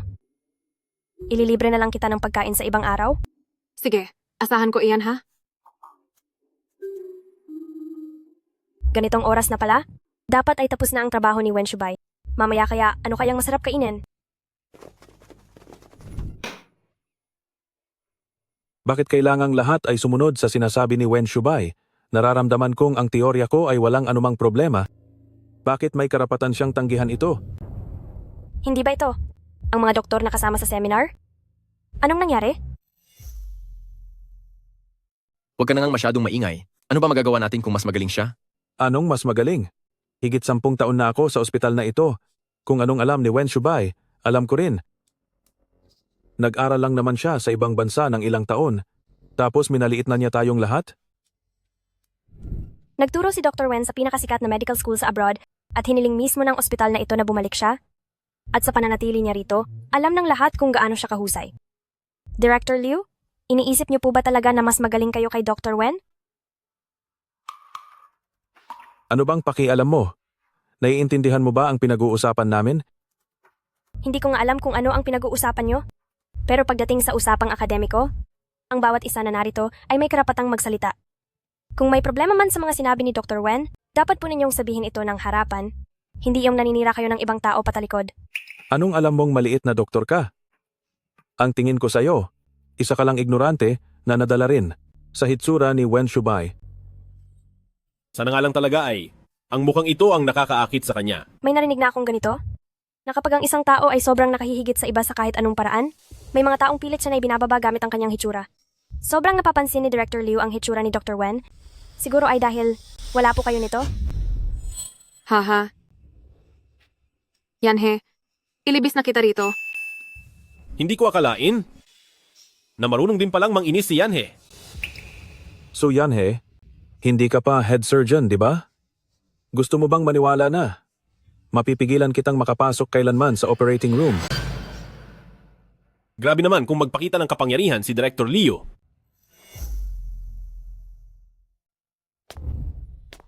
Kung hindi ako nagkakamali, ako ang tumatayo bilang mentor ni Dr. Su, di ba? Kailan pa siya dumating? Gaano karami ang narinig niya? Anong gagawin ko? Pinupuri ko siya ng patalikod, tapos narinig niya pa mismo? Nakakahiya naman. Kanina lang ay napakaangas mo. Bakit parang nagtatago ka na ngayon sa iyong shell? Nandito na si Dr. Wen. Narinig ko mula sa pintuan na mukhang may isang tao rito na kinukwestiyon ang mga teoryang binanggit ko noong nakaraang meeting. Sino kayang doktor ang hindi nakaintindi? Nagkakamali po kayo, Dr. Wen. Simple lang po ang aming pinag-uusapan. Sa susunod, mas mabuti kung doon mismo kayo magtatanong para maipaliwanag ko ng maigi. Narinig niya ang lahat? Ang nakakahiya naman. At isa pa, Director Liu, kung maaari nang maging main surgeon si Dr. Su, ay desisyon ko bilang mentor niya, kasama ang aming direktor. Mula kailan pa naging ganito kalaki ang kapangyarihan ni Director Liu? Nagbibiro lang naman ako. Dr. Wen, hindi mo kailangang seryosohin ng sobra ito, di ba? Mabuti naman kung ganoon. Ang estudyante kong ito ay mahiyain, kaya sa susunod, Director Liu, huwag mo na uulitin ang ganoong biro. Hindi pa po kayo kumakain, Dr. Wen? Sumama na po kayo sa amin at ituloy ang pagtalakay sa mga kaso ng pasyente. Salamat na lang. May lakad na kami ng asawa ko. Siya. Masyado siyang diretsahan, sinabi niya na asawa niya ako? Yanhe, ikaw at si Professor Wen, kayo? Oo, kasal na kami. Magandang balita iyan. Wala kaming kaalam-alam. Naitago niyo iyon ng maayos. Pagdating ng salo-salo, siguradong sasabihan ko ang lahat. Yanhe, inilihim mo sa akin ang bagay na ito. Kailangan mo akong ilibre pa ng isang beses para mapatawad kita. Walang problema. Dapat na tayong maghanda ng pampasalamat niyan. Tara na. Kumain na tayo. Huwag na nating istorbuhin ang date ng mag-asawang ito. Kanina, mukhang big boss talaga si Dr. Wen. Parang sa drama lang, kinikilig ako sa kanila. Salamat po. Yanhe, salamat sa iyo. Isang karangalan na maging asawa mo at maipagtanggol mo ng buong puso. Wala iyon. Kasalanan iyon ni Director Liu. Sumobra ang pananalita niya. Sabi niya swerte siya. Posible kayang mayroon na siyang ang nararamdaman para sa akin? O sige, nag-order na ako sa isang magandang restaurant. Tikman natin ang pagkain doon. Sige. Haay. Busog na busog ako. Masarap iyon. Kakain ulit tayo doon sa susunod.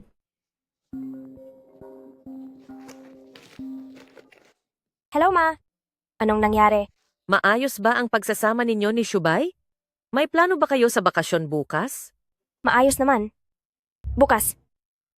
Meron ka bang plano bukas? Hello po, Ma. Bukas, wala naman akong gagawin. Bakit po? Mabuti naman kung ganoon. Kasama ko ang mama mo rito sa kabilang Haishi, pumunta kayo rito para mag-relax. Ma, ngayon na po ba? Oo. Nakabook na ang hotel at mga tiket para sa inyo. Halik kayo na. Parang hindi po yata maganda iyon. Hindi ba yun makakaistorbo sa ibang plano ninyo? Baka gusto mong sabihin ko kay Mama na huwag na lang muna. Ayos lang. Hindi pa tayo kailanman nagkasama sa paglalakbay. Magbibiyahe tayong dalawa? Lagot? Paano ko iyon nakalimutan? Sa biyaheng ito, kasama ang mga mami, kailangan kong makisama sa isang kwarto kay Wen Shubay. Pero peke lang naman ang kasal namin. Anong gagawin ko? Ma, magpahinga na po kayo ng maaga. Anong ibig niyang sabihin? Talaga bang magkatabi kaming matutulog? Sige, magpahinga kayong mabuti. Hindi na namin iistorbohin ang dalawa. Ma, medyo matagal na rin nung huli kitang nasamahan. Pwede po bang tabi tayo matulog? Ang tanda-tanda mo na, sasama ka pa sa nanay mo matulog. Hindi ka ba nahihiya? Pumasok na tayo para makapagpahinga.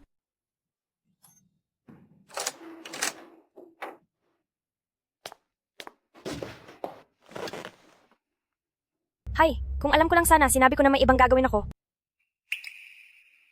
Pasensya ka na, ha? Naistorbo pa kita.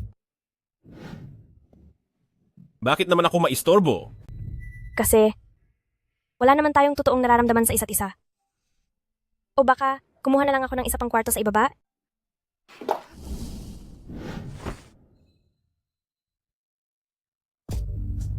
Nakalimutan na ba ni Gineng? Wen? Na tayo ay tunay na mag-asawa?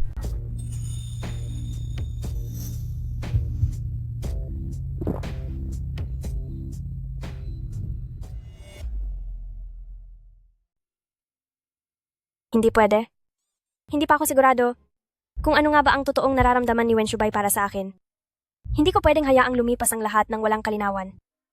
Lilipat na lang ako sa kabilang kwarto. Bakit? Ayaw mo ba talaga akong makasama sa isang kwarto? Ako? Hindi sa ganoon. Sige na. Hindi mo pa ba naiintindihan? Plano ito ng ating mga ina. Kahit bumaba ka pa ngayon para magtanong ng kwarto, sasabihin lang sa iyo ng mga staff na wala na silang bakante. Eddie, anong gagawin natin? Sa sofa ako matutulog? At sa kama ka? Isang gabi lang naman ito. Ayaw kong maging problema pa yan. Sa sofa na lang po ako. Tama na? Kapag nagpilitan pa tayo, mapipilitan talaga akong tabihan ka sa kama. Ako. Maglilinis lang ako ng sarili. Yanhe? Kailan mo kaya? Hahayaang mapalapit ako sa iyo?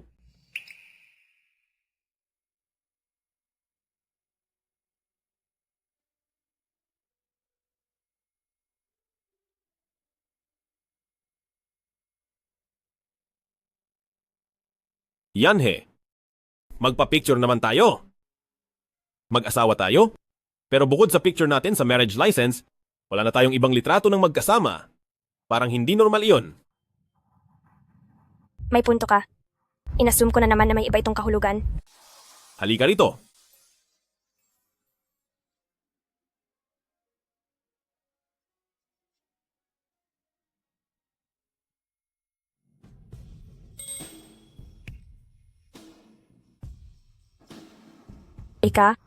Ikaw.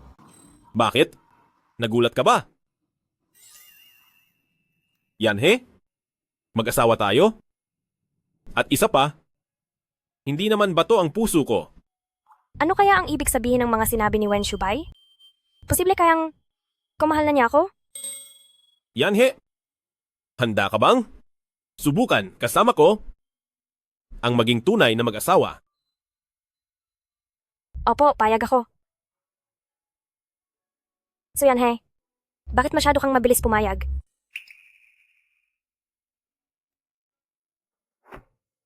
Yanhe, masaya ako na pumayag ka. Masaya rin ako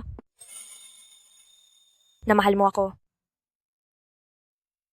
Bukod sa litrato sa kasal, ito ang unang litrato namin ni Wen Shubay ng magkasama.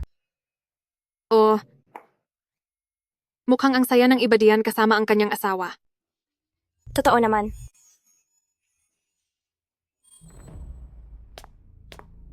So Yanhe, masyadong mataas ang kumpiyansa mo dahil kasama mo si Shubay, hindi ba? Kapag nalaman ng buong ospital ang baho mo, tingnan natin kung makangiti ka pa. Hindi ko akalain na si Suyanhe ay ganung uri pala ng tao. Oo nga, mukhang seryoso at disente, pero sinong mag-aakalang kaya niyang gawin ang mang-agaw ng fiancé ng iba? Sinasabi ko na nga ba kung bakit. Pagdating ni Dr. Lu, ay hindi na niya tinantanan si Dr. Wen. Siya naman pala ang totoong asawa. Ginulo lang talaga ni Suyanhe. Si Suyanhe, ang nanay niya noon ay galing din sa probinsya. At ginawa ang lahat para makapag-asawa sa mayamang pamilya. Mukhang gusto ni Suyanhe na gayahin ang paraan ng nanay niya para magtagumpay. Si Luman Ru na naman. Akala niya siguro mahina ako, hindi niya alam na kaya kong lumaban.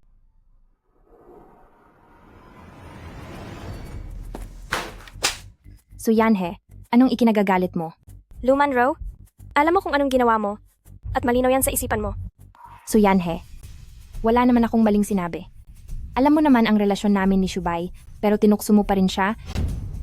Bakit parehong-pareho kayo ng nanay mo? Napilit kumakapit sa mayayaman. Sinasabi ko sa iyo, puro pangarap lang yan. Sa huli, matutulad ka lang din sa masamang babaeng nanay mo na palalayasin ng walang kahit ano.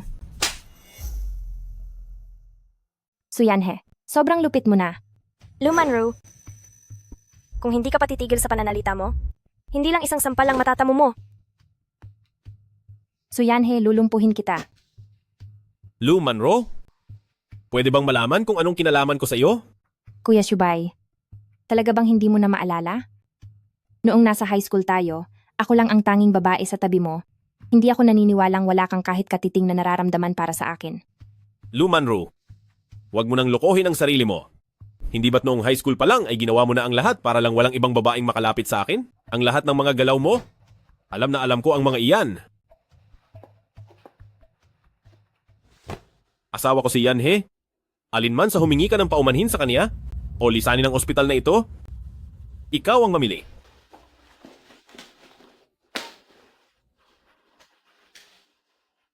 Kahit na, alam ko na sina Wen Shubay at Luman Ru ay walang ugnayan. Ang sarap pa ring pakinggan na direktang nanggaling sa kaniya ang paglilinaw. Talagang nakakaaliw. Dr. Su, ano? Masaya ka ba sa resulta ngayong araw? Hindi mo ba naramdaman na napakahusay talaga ng asawa mo? Oo, ang galing mo. Salamat, Dr. Wen. Noon pa man ay sa pagitan ni na Wen Shubay at Luman Ru, wala talagang mali siya sa kanila. Sobra lang ang iniisip ko. Tinulungan kita ng husto, pero ang pasasalamat ng isang tao ay sa salita lang. Nakakalungkot naman. Anong klaseng pasasalamat ba ang gusto mo? O kaya naman, ililibre na lang kita ng pagkain. Ang gusto ko ay...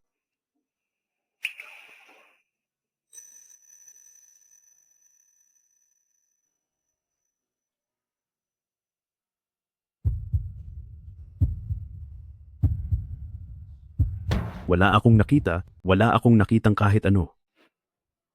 Ipagpatuloy nyo lang, ipagpatuloy nyo lang. Xiaoqin, anong nangyari sa'yo? Masyado kang nagmamadali.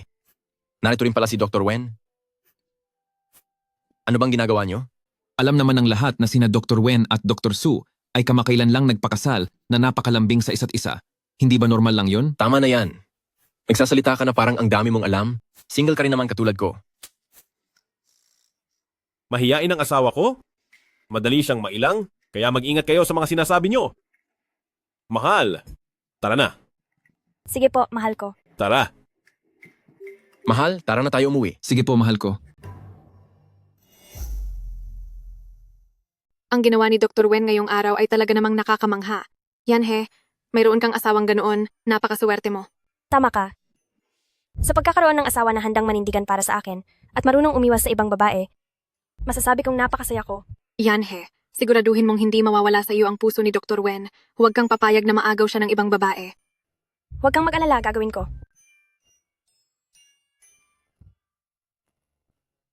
Kaya ko ito. Kaya ko ito. Ano ito? Inihanda ko ang candlelight dinner na ito para sa iyo bilang pasasalamat sa lahat ng ginawa mo para sa akin kanina. Saka, magsama na tayong mamuhay sa iisang bahay. Talaga? Kumain ka na, baka lumamig pa ang pagkain. Niluto ko itong sopas ng pawikan para sa iyo. Tikman mo ito. Pawikan? Dr. Su? Mayroon ka bang pahiwatig sa ginagawa mo? Wala, hindi po yan. Hindi iyon. Ang totoo ay, Tama na. Binibiro lang kita. inisip kaya ni Wen Shubay na gusto ko ng... Suyanhe? Bakit ang bobo ng ginawa mo? Tiyak na ang tingin ni Wen Shubay sa akin ay isa lamang akong desperadong babae. Tapos na akong kumain. Maliligo lang ako.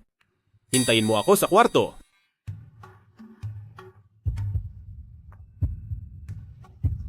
Ano ang ibig mong sabihing hintayin ka sa kwarto? Huwag kang magsalita ng ganyan.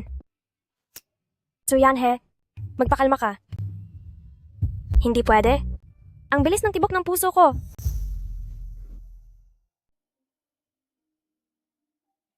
Narito ka na. Ano ito? Nagpahanap ako ng espesyal na disenyo para dito. Magdamag na ginawa para lang matapos. Iisa lang ito sa buong mundo. Dr. Su, gusto mo bang isuot ito? Gusto ko.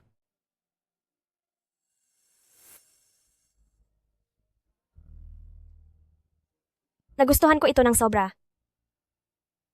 Ang pulseras na ito ay kamukha ng disenyo ng Wen Shubay.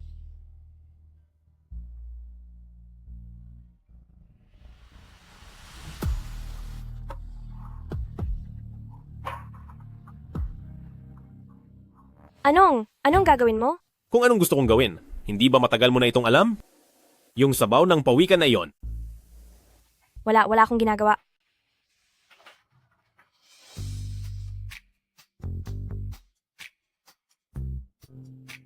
Sinasabi mo pang wala?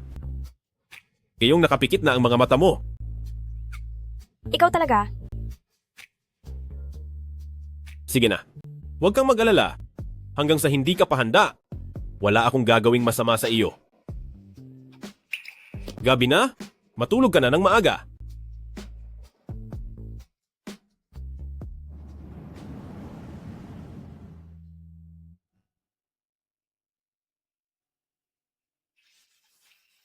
Inakala ko noon na ang mapakasalan ka ay isa ng pangarap lang.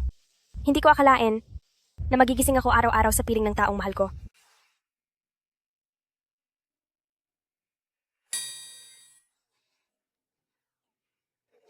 Anong ginagawa mo? Wala lang ito. Parang may narinig ako kanina. Sabi mo ay mahal mo ako. Naalala kong hindi ba't paborito mo ang mga kamay ko? Gusto mo bang hawakan? Ang ganda nga talaga ng mga kamay niya. Sarili ko naman siyang asawa. Kaya sasamantalahin ko na ang pagkakataon. Kumusta? Nasubukan mo na ba ng maayos, Dr. Su? Kailangan na nating pumasok. Kung hindi ay mahuhuli na tayo. Suyanhe, bakit kapag nasa harap ni Wen Shubay, ay wala akong kontrol sa sarili? Dr. Wen, may tumawag sa emergency room. May isang manggagawa sa construction site na nagkaroon ng napakalalang pinsala. Ang operasyong ito ay nangangailangan ng pagtutulungan ng internal medicine at emergency department. Sige, papunta na ako. Pahanda mo na ang lahat. Ano pang hinihintay mo? Bilisan mo! Pero po ngayon sa internal medicine, ang lahat ng mga doktor na pwedeng mag-opera ay nasa loob na ng mga operating room. Wala na po talagang bakanting tao. Tabi po muna kayo. Bilisan nyo. Naku po, nandito na ang pasyente. Mauna na akong tumulong doon, Dr. Wen. Huwag kang mag-alala. May paraan para dito. Mayroon akong internal medicine lead qualification. Ako na ang bahala sa internal medicine. Yan isa kang emergency doctor. Tulungan mo akong maging main surgeon. Ako. Pero ako, hindi ko pa nasubukang maging main surgeon. Naniniwala ako sa'yo. Dapat mas maniwala ka sa sarili mo. Sige po. Nag-shock ang pasyente, hindi na siya makahinga. Ihanda ang ventilator, ikabit na agad ang IV line.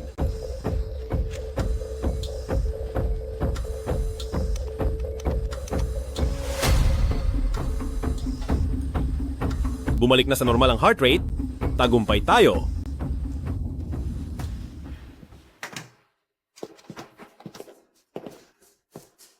Ex-Shubay, nagawa ko. Sabi ko na nga ba, kaya mo iyan. Dr. Su, maraming salamat sa tulong mo. Hindi ko akalain na kahit bago ka palang naging regular, ay makakagawa ka ng ganyang kahirap na operasyon. Ang laki talaga ng potensyal mo. Ito po ang dapat kong gawin. Ang tumulong sa may sakit ang tungkulin naming mga doktor. Huwag kang mag-alala, Dr. Su. Ituturing kong tagumpay ito at iuulat sa boss para mabigyan ka ng reward sa husay mo. Tama, dapat lang iulat. Napakagaling talaga ng ating si Dr. Su. Baka darating ang araw ay mahihigitan mo pa ako. Dahil din iyon sa pasasalamat ko kay Teacher Wen, dahil sa napakabuting paggabay niya, kaya mabilis ang naging pag-unlad ko. Pero para sa operasyon ngayong araw, aminado akong kinakabahan talaga ako. Hindi ko alam ang tungkol diyan. Ang alam ko lang ay maganda ang naging pagtutulungan natin at sabay nating niligtas ang isang buhay. Sige na, hindi pa man ako kumakain. Abusog na ako sa pagpapakilig ninyong dalawa. Sige, mauuna na ako.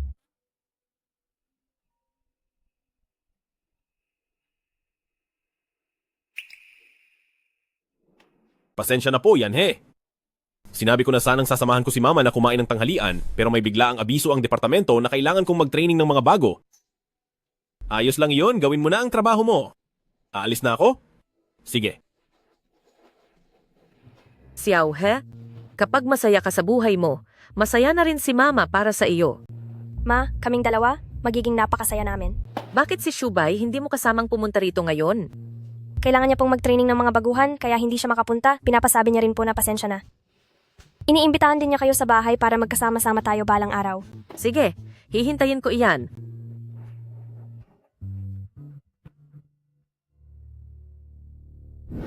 Anong sinabi mo?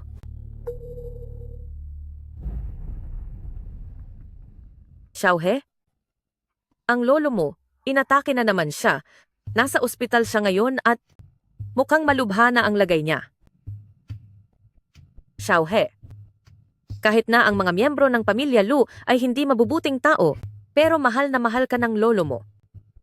Sabi niya gusto kanyang makita sa huling pagkakataon. Pwede mo ba siyang bisitahin?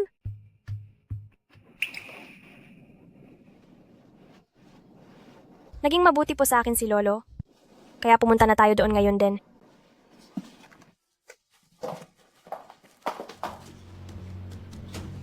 So Yanhe, anong ginagawa mo rito? Tumabi ka. So Yanhe, huwag mong sabihing nandito ka para kumuha ng parte sa mana ni Lolo. Nananaginip ka ng gising. Huwag mong kalilimutan. Su ang apelyido mo. At sa aming mga pamilyang Lu, ay wala kang kinalaman. Walang kinalaman ang mag-inang ito rito. Umalis na kayo. Kahit nataglay ni Xiaohe ang apelyido ko, siya pa rin ay tunay na apo ni Lolo. Isa pa, ngayong araw, gustong makita ni Lolo ang anak kong si Xiaohe. Kaya tumabi kayo. Hinding-hindi. Hanggat narito ako, hinding-hindi nyo makikita ang matanda. At lalong huwag nyong asahang makakakuha kayo kahit isang kusing sa aming yaman. Alam mo ba? Ang mag-inang iyon ay galing sa probinsya. Akala nila dahil nagkaanak sila sa isang mayaman ay makakaakyat na sila sa marangyang buhay. Ngayon, Wala silang hiya, gusto pang makipag-agawan ng mana sa tunay na tagapagmana ng pamilya. Totoo ba? Ang kakapal naman ng mukha nila. Siyempre totoo, anong klaseng mga tao ba yan? Suyanhe, huwag mong isipin na dahil mahal ka ni Lolo, ay makakakuha ka na ng parte sa yaman niya. Sinasabi ko sa'yo, hinding-hindi mangyayari iyon. Ikaw, kasama ang probinsya ng nanay mo, layas na kayo pabalik ng probinsya. Una sa lahat, hindi ako pumunta rito para kumuha kahit $1 sa mga pamilyang Lu. Nandito lang ako para bisitahin si Lolo. Pangalawa, kapag binastos mo pa ulit ang nanay ko, pagbabayarin kita. Suyanhe, ikaw. Tingnan ko lang kung sinong mga has na lumapit sa asawa ko. Nakatayo ako rito ngayon at titingnan ko kung sino ang may lakas ng loob na saktan ng asawa ko kahit isang hibla lang ng buhok niya. Shubay, nagkakamali po kayo. Wala po kaming balak saktan ang mag-inang ito. Muntik na kayong manakit kanina tapos sasabihin nyo na nagkakamali lang ako? Anong kaguluhan ito? Ospital ito. Sino po rito si Suyanhe? Gusto siyang makita ng matanda. Xiaohe, pumasok ka na sa loob, hindi nasasama si Mama. Shubay, samahan mo ako sa loob. Sige.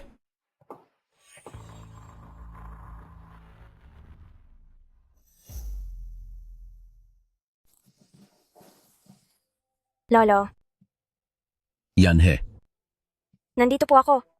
mabuti naman at dumating ka. Wala nang silbi ang lolo mo. Hindi ko akalain na ang pamilya ng tiyo mo ay habang nasa abroad ako para magpagaling, ay palalayasin kayo sa pamilyang Lu. Pasensya na kayo sa lolo nyo. Patawad sa tatay mo na maagang nawala. Lolo, okay lang po yun. Ginawa niyo na po ang lahat. Masaya na akong makita ka sa huling pagkakataon. Sapat na yun sa akin. Lolo, ipapakilala ko po sa inyo. Siya si Wen Shubay, ang apo niyo sa tuhod. Isa rin po siyang specialist professor sa ospital namin. Napakagaling po niya. Hello po, Lolo. Isa ka palang doktor at napakagwapong bata rin. Mabuting bata ang aming Xiaohe, kaya alagaan mo siyang mabuti at mahalin mo siya. Huwag mo na siyang hayaang mahirapan pang muli. Lolo, huwag po kayong mag-alala. Aalagaan kong mabuti si Yanhe. Sige, panatag na ang loob ko. Tanggapin niyo ito.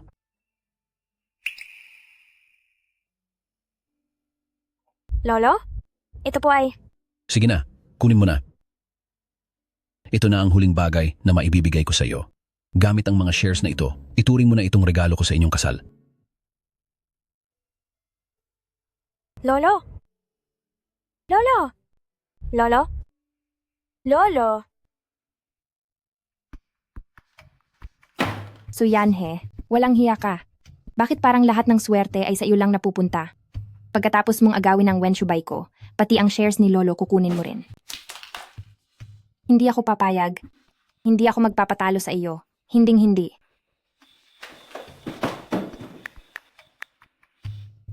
Hello?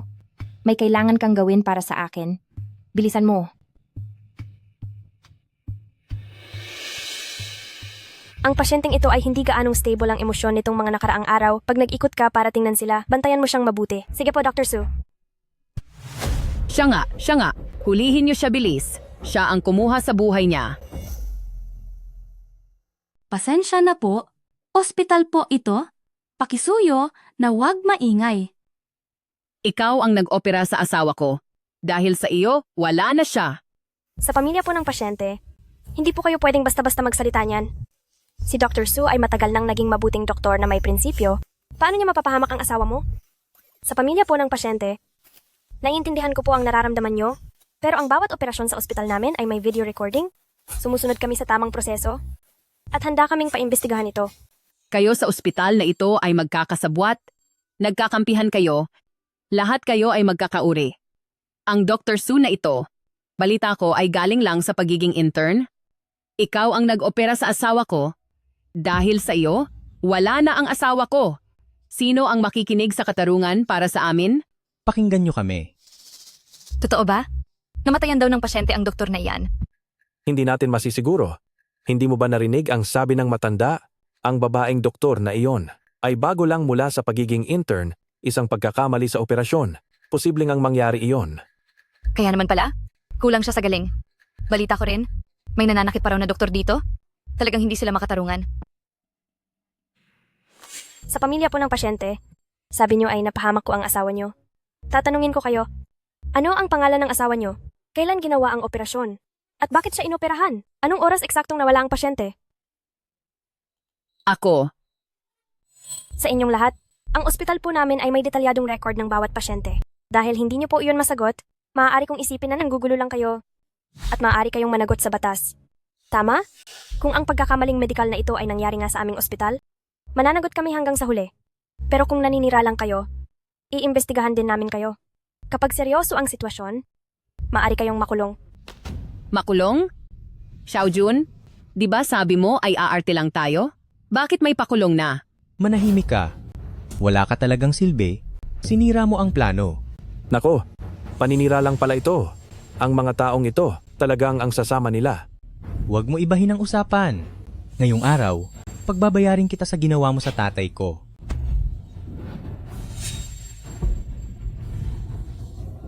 Hinto! Huminto ka!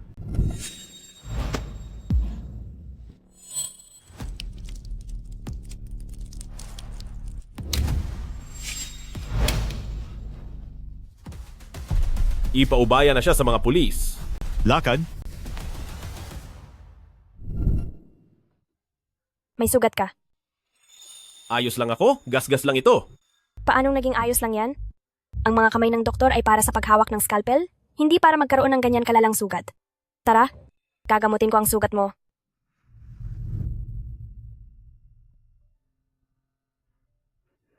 Yan he. Ayos lang talaga ako. Doktor din naman ako? Hindi ko ba malalaman yun? At saka, buong gabi na akong nasa ospital. Doktor din naman ako. Hanggat wala ang pahintulot ko, dito ka lang at magpagaling ng sugat mo.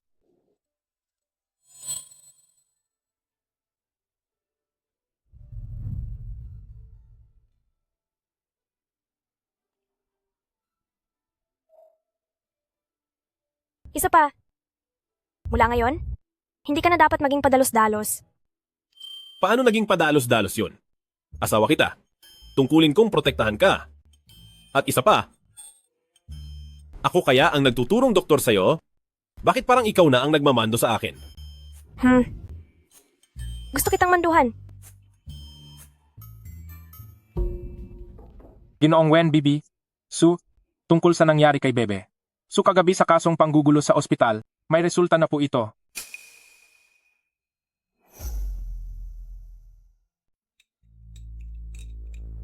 Mabuti na lang at nabayaran na ang Zhang Xiaojun at ang mga taong iyon para manahimik. Kahit pa umabot ito sa presinto, wala na itong kinalaman sa akin. Lu Manro, may panahon ka pa talagang magtsaa ng ganyan? Ano man ang gawin ko, may paki ka ba? Wala akong paki, pero may ibang tao na may paki sa ginagawa mo.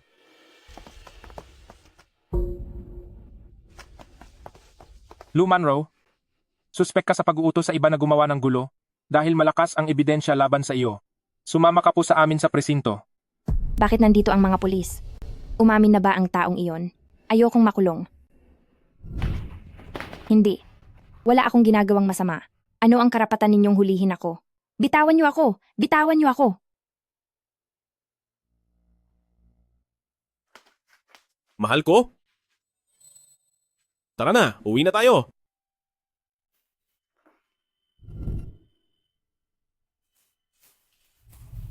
Yan he, hindi ko akalain na magagawa ni Lu Manru ang ganoong bagay. Mabuti na lang at laging nariyan si Professor Wen para protektahan ka. Nabalitaan ko na makukulong si Lu Manru ng 3 buwan at blacklisted na rin siya sa pagiging doktor. Nararapat lang iyon para kay Lu Manru. O kamusta?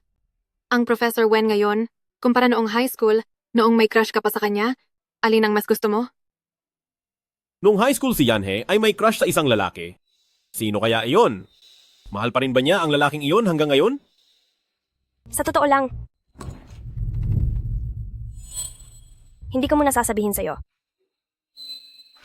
Ibig bang sabihin nito, ayaw niyang malaman ko ang tungkol sa lalaking dati niyang nagugustuhan? Hindi pwede ito. Kailangang malinawan ako. Ikaw, tapos ka na maligo? Yanhe, narinig ko ang lahat. Narinig niya? Ibig sabihin ba nito na ang matagal kong pagtingin ay mabubunyag na? Sobrang bigla naman ito. Yanhe? Yung lalaking gusto mo noong high school? Mahal mo pa ba siya hanggang ngayon? Ah, narinig ko? Pero hanggang kalahati lang. Kung gusto mo pa rin siya, ako.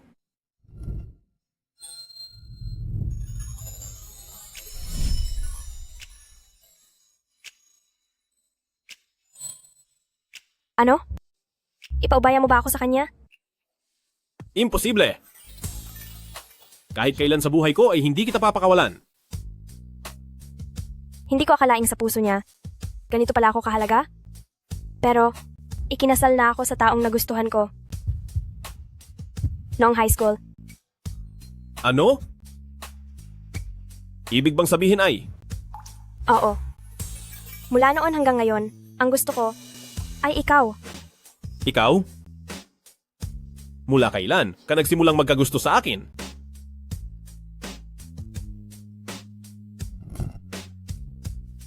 Mula noong binubuli ako ni Lumanru at ipinagtanggol mo ako. Sa sandaling iyon, naramdaman ko na para kang isang sinag ng liwanag na nagbigay ng kulay sa buhay ko.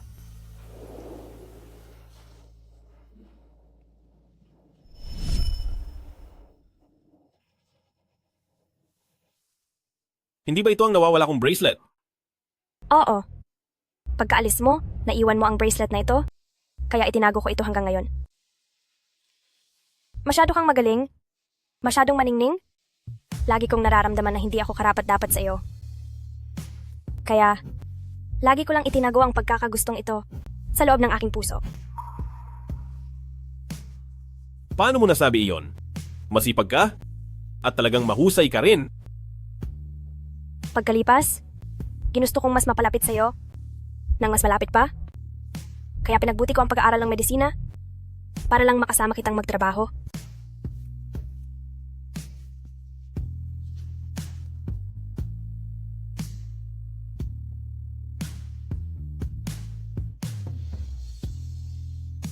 Yanhe. Salamat. Dahil nagustuhan mo ako. Salamat din sa iyo. Ngayon, pareho na tayo ng gamit bilang magkasintahan.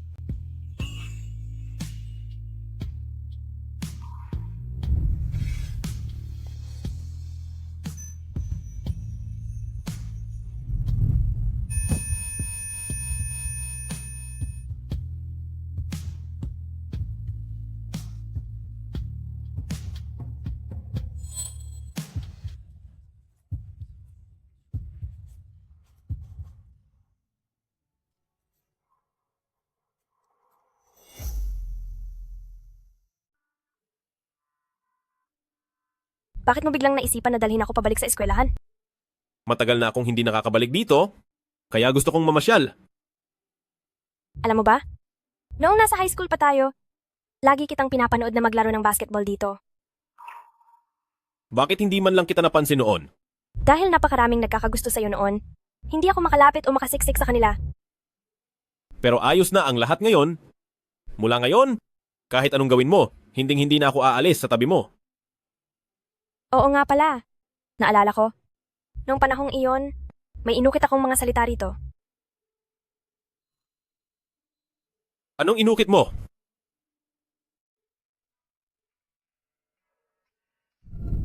Ang nakasulat ay, Wenshubay, magkakatuluyan ba kaya kami ni Suyanhe? Wala akong lakas ng loob na sabihin noon, kaya palihim ko lang na iniwan dito. At ano pa? Meron pang, Suyanhe, papayag ka bang magpakasal kay Wenshubay?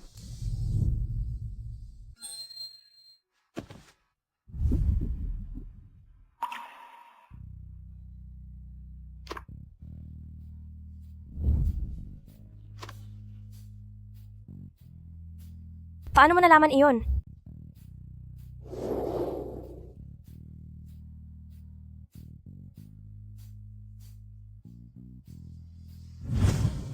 Matagal ko nang gustong magbigay sa iyo ng isang kompletong kasal.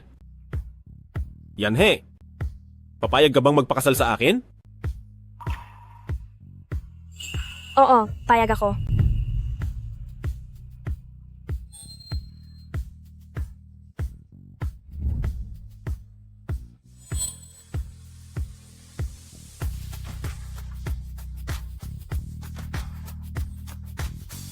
Dr. Su, simula ngayon, asahan mo ang suporta ko